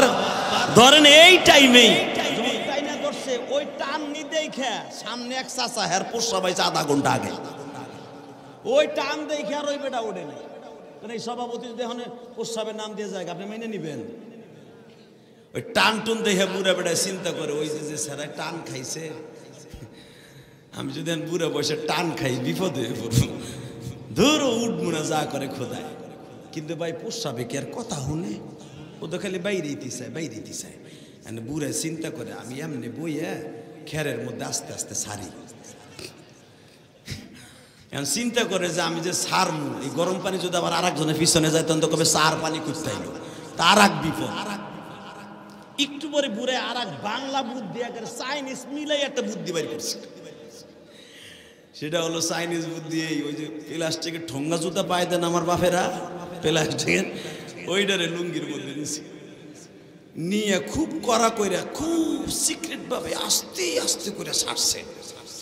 কিন্তু 1/2 ঘন্টা আগের সাফা জিনিস তো স্যার স্যারায় উঠছে।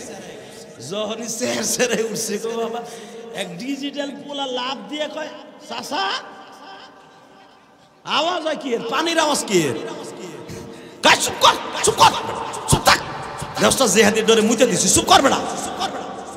ওই কি আর ডিজিটাল শোনে, ও কি আর চুপ থাকে? ও লাভ দিয়ে দাঁড়ায়, চাচা মাইরিয়া দিছে, চাচা মুতে দিছে। 10 মিনিটও যায় না, আমার মাঠ খালি। খবরদার, অনেক কষ্ট করে এসছে। আল্লাহু আকবার জোরে বলতে হবে, আরো জোরে বলতে হবে। এই জমিনটা কার? হুকুম চলবে কার? না দুনিয়ার কোন রাজা বাদশাহ? জোরে বলেন। আমরা উলামা একরাম নিষেধ করেছিলাম মাননীয় সাবেক প্রধানমন্ত্রীকে, আপনার বাবার মূর্তি বানায়েন না। এই অপরাধে আলেম উলামাকে ধরে ধরে নিয়ে গরম ডিম দিছে, গরম আলু দিছে। কথা বল না কেন? হ্যাঁ, জাতীয় নেতার বিরুদ্ধে কথা বলে, আমার বাবার মূর্তি বানাবো, তাতে কি হয়েছে? কিন্তু আমাদের কথা আপনি নেন নাই, তার প্রতিফলন কি হলো? একটা জাতীয় নেতা, এটা আমরা কোনোদিনও ভালো চোখে মেনে নেই। আমরা যেটা নিষেধ করেছিলাম, আপনার আব্বার মাথার উপরে বসে কিছু ভদ্র ছেলেরা, তাই না?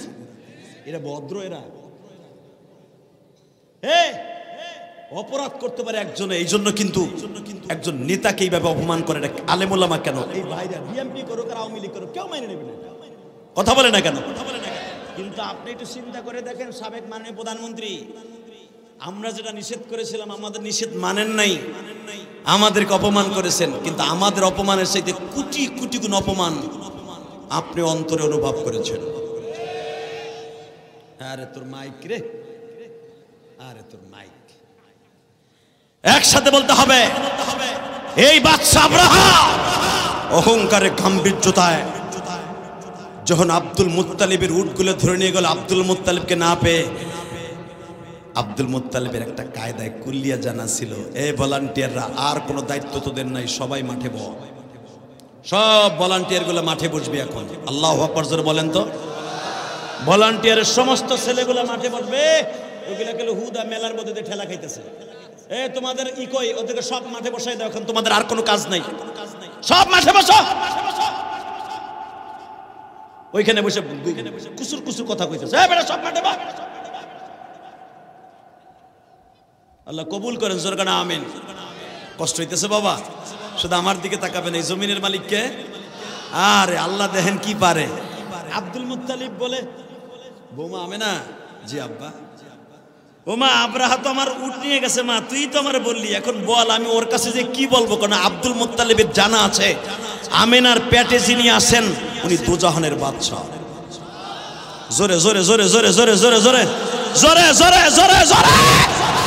কারণ আমেনা বৈঠকখানায় গেলে পুরো ঘরটা আতরে ঘেরানো হয়ে যায়। আমেনা গোসলখানায় গেলে আমেনা শরীরে যে পানি ইউজ করা পানি, গোসলের পানি যেইখানে পড়ে ওই গোসলখানা পুরো এক সপ্তাহ ঘেরান থাকে। আমেনা যেই গিলাসে পানি পান করে, আমার দিকে তাকান, আমেনা যেই গিলাসে পানি পান করে, আল বিদায় ওয়ান নিহায়া কিতাবে দেখবেন, বানানো কথা আমি বলি না, কারণ আমার কথা রেকর্ড হয়। আমেনা যেই গিলাসে পানি পান করে, আমার নবীর কলিজার টুকরা মা, ওই গিলাস এত ঘেরানো হয়, ওই গিলাসে কেউ পানি পান করলে তার রোগ ভালো হয়ে যায়। আমি আবার বলছি, আমার নবীর মায়ের প্রশংসা শুনে যারা আল্লাহু আকবার বলবেন, আপনার মা কবরে ভালো থাকবে। কারণ পৃথিবীতে কোনো মহিলাকে আল্লাহ এরকম ধাতু দিয়ে বানায় নাই, আমার নবীর মাকে সেই সিস্টেমে আল্লাহ বানাইছে।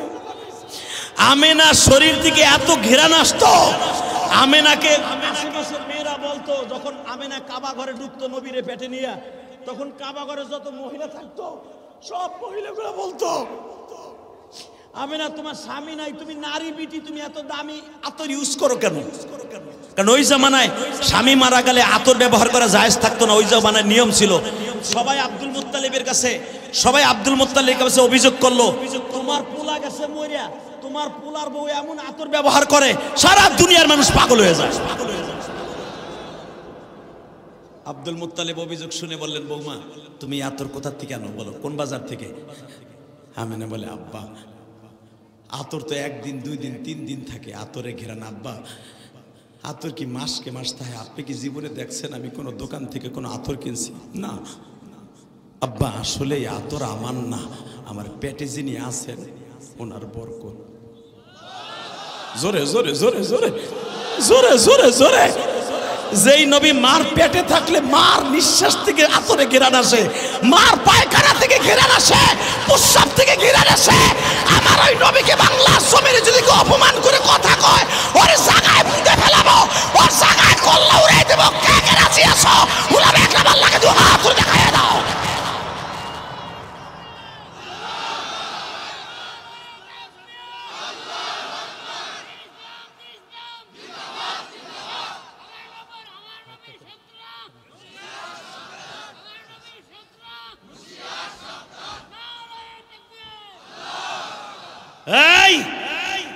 এই কথাটা কিন্তু সবার বলা উচিত ছিল। আমার নবীর শত্রুরা বলেন বলেন বলেন, আমার নবীর, বিশ্ব নবীর অপমান, জোরে বলেন বিশ্ব নবীর অপমান সইবে না রে মুসলমান। লিল্লাহে তাকবীর। এরপরে যদি আমি নবীর পক্ষে আওয়াজ দিতে বলি, ঠিক এই কথাগুলোই বলবেন, আমার নবীর অপমান। সিরাজগঞ্জের মুসলমান এক অ্যাকশন, ডাইরেক্ট অ্যাকশন ইনশাল্লাহ।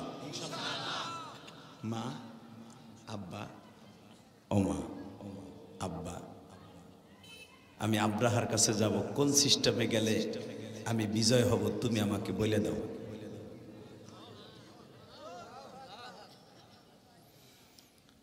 আরে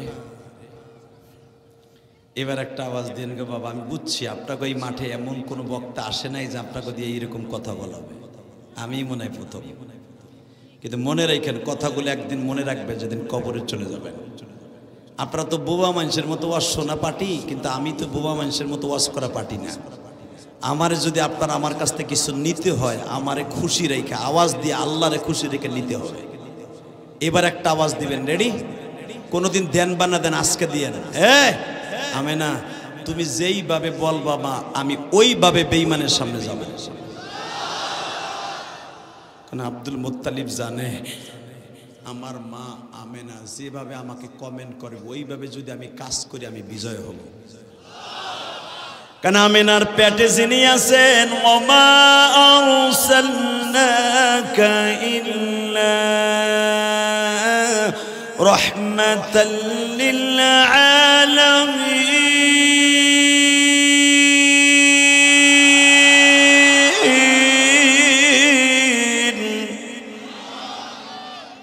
আব্দুল মুত্তালিব জানে। এখন আমেনা কি বলে, মহিলার গোষ্ঠী ওয়াজ বুঝালন। আমি শুনছি পুরুষ থেকে মহিলা বেশি। ওয়াজ বুঝালন, একটা মেয়ে কিভাবে দেখেন পুরুষে কমান করে। মক্কার প্রেসিডেন্ট আব্দুল মুত্তালিবকে বলে, আব্বা আপনি আব্রাহার কাছে যাবেন, ও 40,000 হাতি লই আইছে কাবা ভাঙতে। ওর হাতি দেখা আর মানুষ দেখা আপনি ভয় পাবেন না। জোরে জোরে জোরে জোরে জোরে জোরে, বরঞ্চ ওর সামনে সিংহের মতো গর্জন দিবেন। ওর সামনে মাথা নত না করে বলবেন,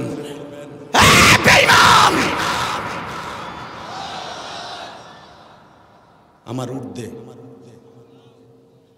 মা যদি আমার পাল্টা আক্রমণ করে, আব্বা আপনার একটা পশমও ক্ষতি করতে পারবে না। জোরে জোরে জোরে, আরো জোরে। মা তুমি বলছো তো আমার একটা পশমও ক্ষতি হবে না। আমি আমার কলিজার টুকরা মুহাম্মাদের কসম করে বললাম, মুহাম্মাদের ওই মালিকের কাবা ঘরের কসম করে বলছি, আপনার একটা পশমের ক্ষতিও করতে পারবে না। কারণ আপনি তো আপনার নিজের জন্য যাচ্ছেন না, আপনি যাচ্ছেন আমার মাবুদের কাবা ঘর রক্ষা করার জন্য। আল্লাহই যথেষ্ট। আপনি যাবেন মুহাম্মাদের ঐতিহ্য ধরে রাখার জন্য। কারণ মুহাম্মাদের মাকে বাদশা আব্রাহা বেয়াদব তার বাহিনী বলে গেছে, ঘরে যত মহিলা আছে ঘরের থেকে বের হ। আমারে ঘরের থেকে বের করে ছেড়েছে। মুহাম্মাদের কসম করে বলছি, মুহাম্মাদের মালিকের কসম করে বলছি, কাবার কসম করে বলেছি, আব্বা আপনার একটা পশমের ক্ষতি হবে না, আপনার পশমের ক্ষতি হবে না, আপনার একটা জাররা পরিমাণ খতম হবে না। কিন্তু শর্ত একটা, এই মাথা ওর সামনে নত করবেন না। ঠিক আছে মা আমি যাই। এবার আওয়াজ দিয়েন, চোখের পানি ফেলেন। কি কইছে, আপনার গুনাহ মাফ হবে না? আমি বললাম আপনার গুনাহ এখনই মাফ হয়ে যাবে। আরো জোরে বলেন তো বাবা, এখনই আপনার গুনাহ মাফ হয়ে যাবে। এই মুসলমানের পোলা, এই সিরাজগঞ্জের ছেলে, এই তারাশের ছেলে, আমি গোপালগঞ্জের ছেলে হয়ে বলে গেলাম, পৃথিবীতে যারাই আল্লাহর সাথে কাবার সাথে লড়ছে ওরাই মরছে। কথা বলেন না কেন? আরো জোরে বলতে হবে। কে আসছে? আল্লাহ কবুল করেন আপনাদের। থানার মানে ইনসার্ট সাহেব আসছে। এই মুসলমানের সন্তান, শুধু এবার একটা আওয়াজ দিয়ে বলবেন, এই জমিনের মালিককে। ওই আল্লাহ আছে না, তাকাবেন আমার দিকে, আর কোনো দিকে নয়। আমি আবার কোরআনে আয়াতটা পড়ছি, আলম তারা কাইফা ফাআলা রাব্বুকা বিআসহাবিল ফিল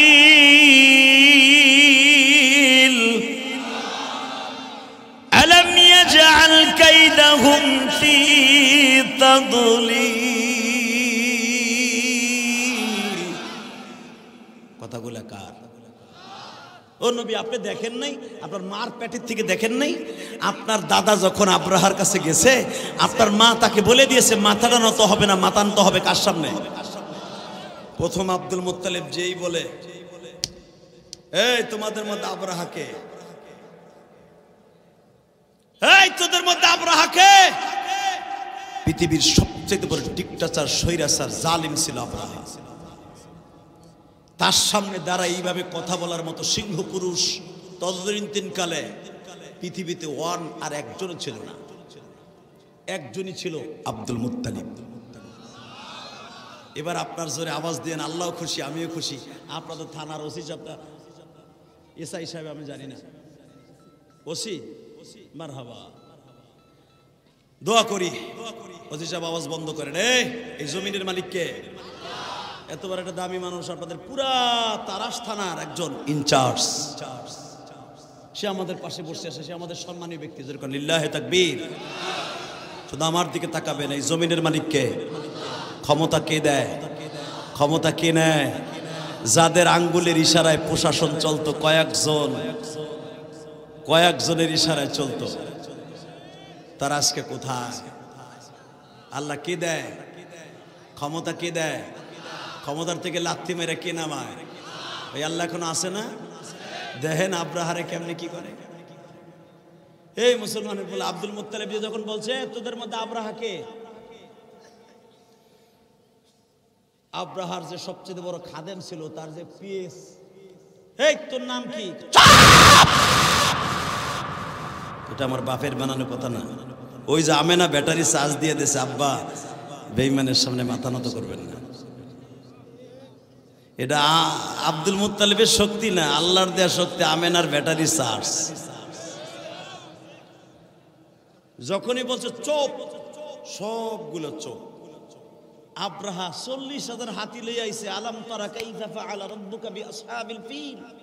এটা কারো বাপের বানানো কথা না, এটা কোরআন শরীফের কথা।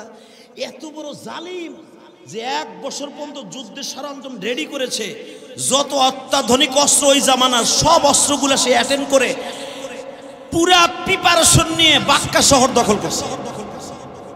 সে বেঈমানের সামনে বলতেছে তোর মধ্যে আব্রাহাকে ওরে ডাক। ও কাবাঘর ভাঙতে আসছে, ও আমার উট চুরি করে নিয়ে আইছে কা হিজলাটায়। তুমি জানো আব্রাহার কত শক্তি? চুপ! তোর আব্রাহার চাইতে সব শক্তির মালিককে। এবার আমার দিকে তাকাবেন, সূরা ফিলের আলোকে কালকেই তাফসীর দেখবেন। আব্রাহা যে কোনো দিন কারো সামনে নমনম করে কথা কয় না, সে আব্রাহা খুব বাচ্চার মতো এসে আব্দুল মুত্তালিবের কাছে এসে বলতেছে, আপনার কোনো সমস্যা? তুই কি আমার চিনোস না? আমি বাক্কা শহরের প্রেসিডেন্ট। আসলে আপনাকে কষ্ট হয়ে গেছে, আমারও 2 ঘন্টা হয়ে গেছে। বেঁচে থাকলে আবার আসবো। আসেন তওবা করে আস্তাগফিরুল্লাহ। 4 ঘন্টা তুমি দিয়ে একবারও কি কইছো কিনা তা আল্লাহই জানে। রেডি? হ্যাঁ, বলতেছে আমি পৃথিবীর কারো ইন্ধনে আসি নাই। কাবাঘর ভাঙার জন্য তুমি এসছো, এটা তোমার ব্যক্তিগত ব্যাপার, কিন্তু কাপুরুষের মতো হিজড়া পিটের মতো আমার 50টা উট নিয়ে আসছোস কেন? আব্দুল মুত্তালিবের হুঙ্কার শুনে আব্রাহা বলতেছে, কে কোথা থেকে কি নিয়ে আসছে আমি জানি না, তবে আমি আপনার কাছে ক্ষমা চাচ্ছি, আপনার উটগুলো ফেরত নিয়ে যান। বাজান এবার একটা আওয়াজ দিন, আপনার জীবনে আওয়াজ দেন নাই। আব্দুল মুত্তালিব বারবার বলতেছে উটগুলা নিতে আসছি, কাবাঘর ভাঙবি। ওই কাবাঘর ভাঙার নিষেধ করার জন্য আমি আসি নাই। আমার উটগুলা 50টা উট আমি চিনি। আমার উটের মধ্যে সিল মারা আছে, আব্দে মানাফ লেখা আছে, আমার দাদার নাম আব্দে মানাফ লেখা আছে। উটগুলা বেছে বেছে যখন আব্দুল মুত্তালিব নিয়ে যাইতেছি বাজান রে, তখন আব্রাহা আব্দুল মুত্তালিবের দিকে তাকিয়ে বলে, তোমার মতো একটা স্বার্থপর মানুষ আমার জীবনে কোনোদিন পাই নাই। বলে আমি স্বার্থপর কোন দিক দিয়ে হইলাম? বলে আমি দেখতেছি তুমি কাবাগরের মুতাল্লি, আমার কাবায় তোমার লোকেরা পায়খানা করছে বিদায় আমি প্রতিশোধের আগুন জ্বালাইয়া তোমার কাবা ভাঙার জন্য আসছি। আমি তোমার কাবা ভাঙতে আসছি। একবারও তুমি আমাকে রিকোয়েস্ট করে বললা না, যা হবার হয়ে গেছে, আসো আমরা দুইজন গলায় গলায় বন্ধু হয়ে যাই, কাবা ঘর ভাঙতে হবে না। আমি আপনার কাবা আবার ধুইয়া মুইসা সুন্দর করে স্বর্ণের পাত লাগায় দেই। এই কথা বললে তো আমি তোমার কাবা ভাঙতে আসতাম না। ও আমার সিরাজগঞ্জ চারাস্তানার আলেম ভাইরা, আমার মাবুদের কোরআনের কথা। আমার আল্লাহ বলে, আলাম তারা কাইফা ফাআলা রাব্বুকা বিআসহাবিল ফিল আলাম ইয়াজআল কাইদাহুম ফি তাদলিল ওয়া আরসালা আলাইহিম তায়রান আবাবিল তারমিহিম বিহিজারাতিন মিন সিজ্জিল ফাজআলাহুম কাআসফিন মা'কুল। আব্দুল মুত্তালিব বললেন, তুই যে জাতিসংঘের চেয়ারম্যান আব্রাহা, তোর মতো নাদান পাগল আর বেয়াদব পৃথিবীতে হতে পারে না। আরে উটের মালিক আমি, কাবার মালিক আমি না। তুই কাবা ভাঙতে আসিস কালকে সকালে আমি দেখবো না। তুই যদি তোর মার কোলের দুধ খাইয়া থাকস, কাবা ভাঙতে আসিস, আমি আব্দুল মুত্তালিব দাঁড়িয়ে থাকবো। আল্লাহু আকবার বলেন তো। তুই দাঁড়িয়ে থাকবো, আমি পারলে আসিস কাবা ভাঙতে। আব্রাহ চ্যালেঞ্জ করলে, আগামীকালকে সকাল 10টায় আমি কাবা ভাঙতে আসব। তোমার ছেলে মেয়ে যত তোমার লোকজন আছে, আমি লোক মারতে আসি নাই, আমি দাঙ্গা হাঙ্গামা করতে আসি নাই, আমি একটা নিরহ মানুষের গায়ে হাত দিব না, আমি শুধু প্রতিশোধ নিতে কাবাঘরটা ভেঙে চলে যাব। আব্দুল মুত্তালিব বললেন, আমিও দাঁড়িয়ে থাকবো কাবাঘরের সামনে, তুই ভাঙতে আসিস। ওই আল্লাহ এখনো আছে না নাই? আব্দুল মুত্তালিব উট নিয়ে আসার পরে আব্দুল মুত্তালিব আমেনাকে বলতেছে, আমেনা মা, জি আব্বা, তোমার একটা রেস্ট হাউসে রেখে আসি। কেন? কালকে এখানে মারামারি কাটাকাটি অনেক কিছু হবে, আগুন জ্বালাও পোড়াও হবে মা। তোমার পেটে আমার দাদা ভাই আছে, এই দাদা ভাইকে নিয়ে তোমার দাঙ্গা হাঙ্গামার মধ্যে থাকতে হবে না। আমি তোমাকে শেয়াবে আবু তালেব আমার একটা রেস্ট হাউস আছে, ওখানে রেখে আসি। এবার আওয়াজ দিও। আমি আমার মা বোনদের উদ্দেশ্যে বলছি, একটা মহিলার ইমান দেখেন। আমেনা বলে, আব্বা, আমার স্বামী আজ থেকে 5 মাস আগে, আমার স্বামী 50 দিন যদি নবী দুনিয়ার থেকে আসতে আর বাকি থাকে, এই মুহূর্তে আমার নবীর আব্বাজান মারা গেছে, নবীকে 5 মাসে রেখে হিসাব করেন কয়দিন আগে। আমেনা বলতেছে, আব্বা, আমার স্বামী কয়েকদিন আগে আমাকে বলে গেছে ইন্তেকালের আগে, আমেনা, আমি যদি ব্যবসার থেকে আর ফিরে না আসি, এই ঘরটা রেখে কোনোদিন যাবি না। আমার মুহাম্মাদের রেখে দুনিয়ায় অন্য কোনো স্বামী গ্রহণ করবি না। আমার মুহাম্মাদের শিরু ইয়তীম বানাবি না। আমার স্বামীর ওসিয়াত, আমার জীবন চলে গেল, আমি এই ঘর থেকে কোথাও যাব না। ও আমার সিরাজগঞ্জের তারাস্তানার বাইরা,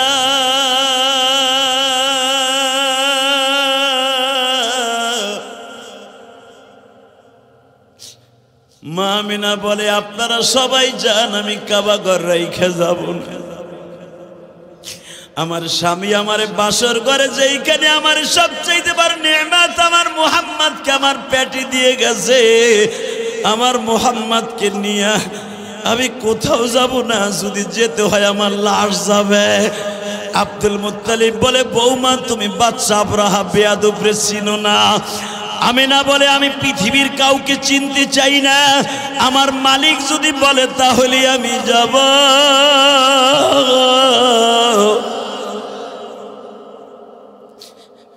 আব্দুল মুত্তালিব বলে, বৌমা, আমি জানি তোমার আব্বাও রাগী মানুষ, তুমিও জিদি মহিলা, আমি জানি তুমি জানো না বাচ্চা আব্রাহা কত বড় ভয়ঙ্কর জালিম।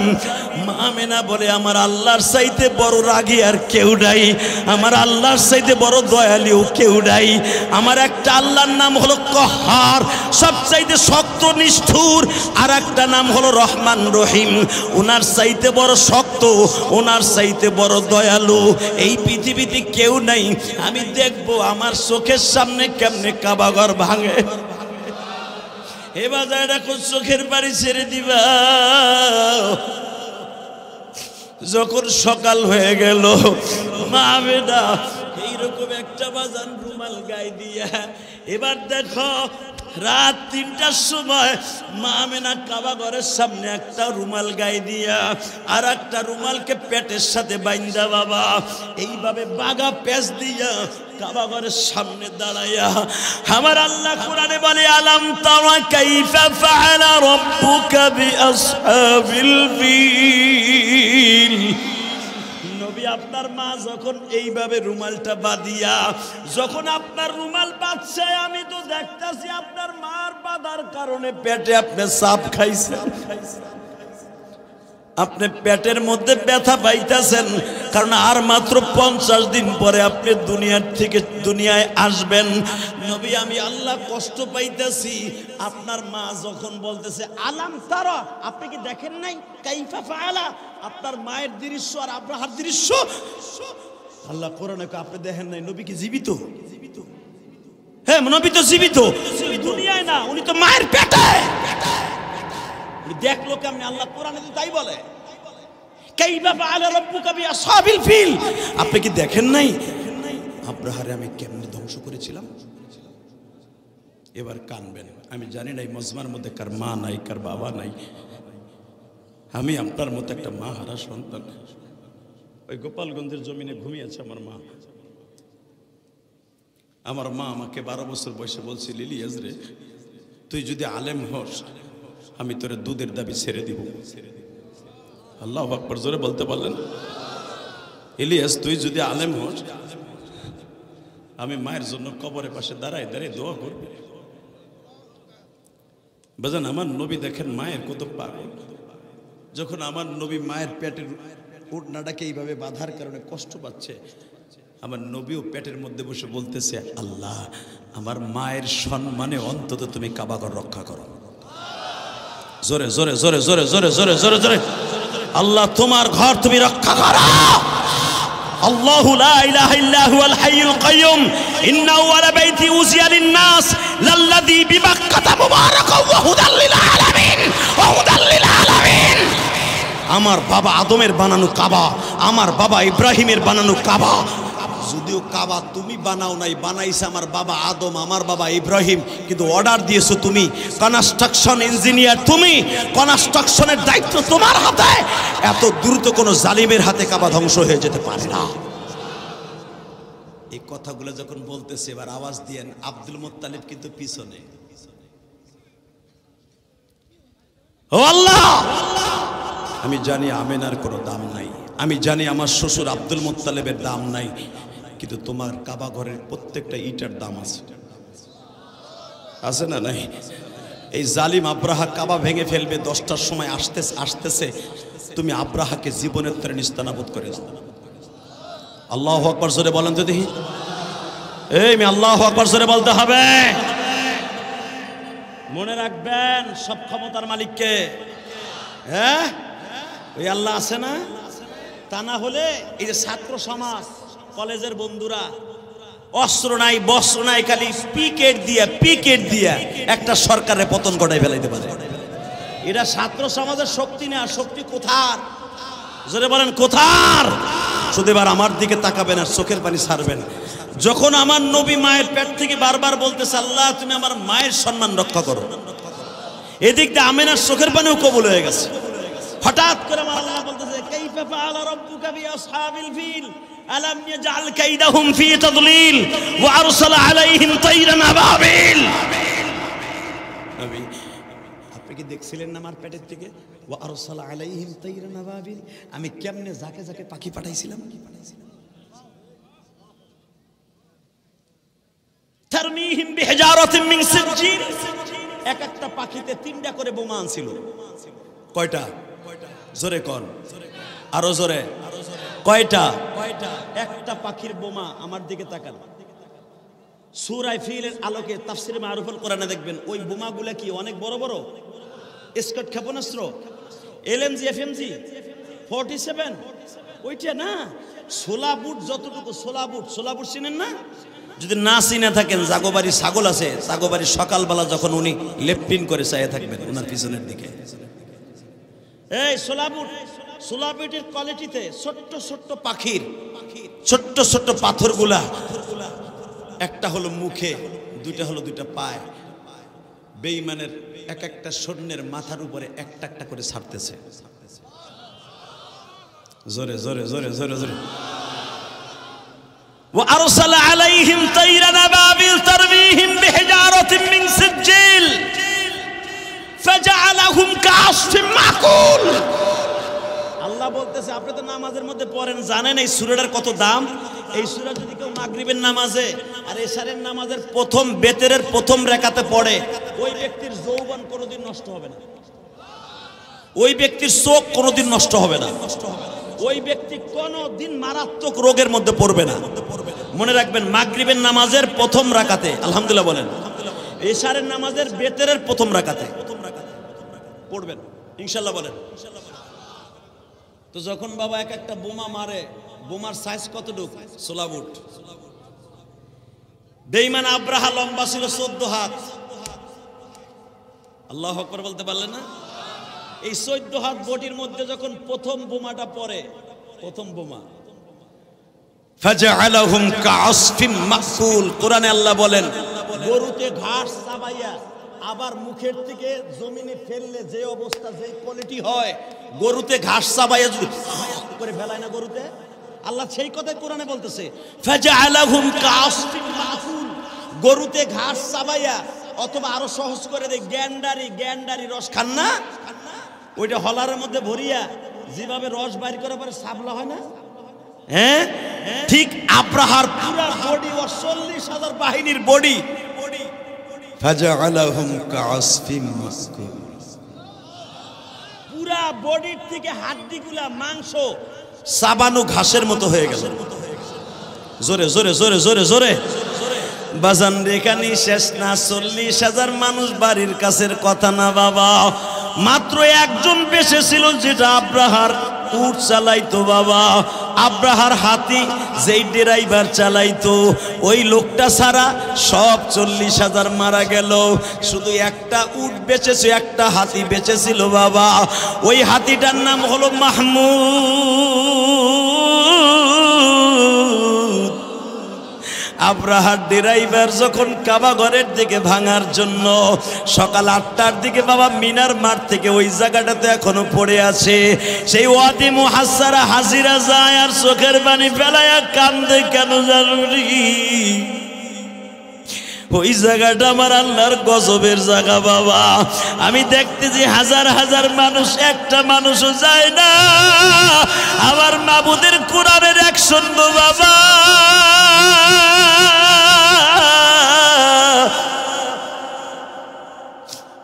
আব্রাহা যখন দেখলো সকাল 8টার দিকে কাবার দিকে রওনা দিবে, বাদশা আব্রাহার হাতিটার নাম ছিল মাহমুদ বাবা। এই মাহমুদকে যখন তার ড্রাইভার, অর্থাৎ এই হাতি যে চালাইতো, এই হাতিরে যে রাখতো, খাবার দাবার দিত, এই হাতি চালাবার ড্রাইভার যখন তারে বলল, হিমশি আল্লাহ রো, সামনের দিকে অগ্রসর হ, বাজান হাতিটা সামনের দিকে যায় না, সুরটা উপরের দিকে দিয়া আমার মালিককে ডেকে ডেকে বলে, মালিক,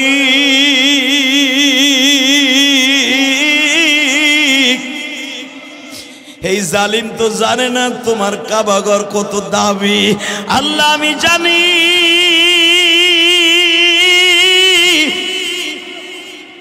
তোমার কাবাঘর কত দামি, আমি তোমার কাবাঘর ভাঙার জন্য যাব না।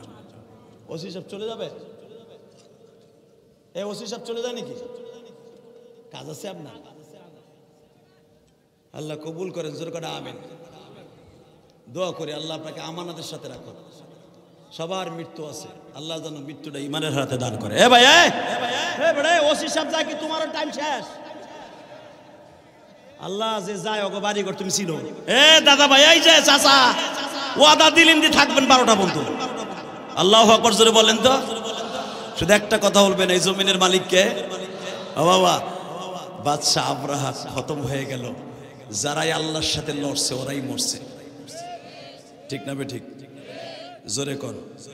তাহলে যতদিন বাঁচবো 5 ওয়াক্ত নামাজ পড়বো। কে কে রাজি আছে? দেখে আল্লাহকে হাত তুলে দেখান তো। লিল্লাহি তাকবীর। আল্লাহ তোমার এই কলিজার টুকরা বান্দাগুলাকে 5 ওয়াক্ত নামাজি বানায় দাও।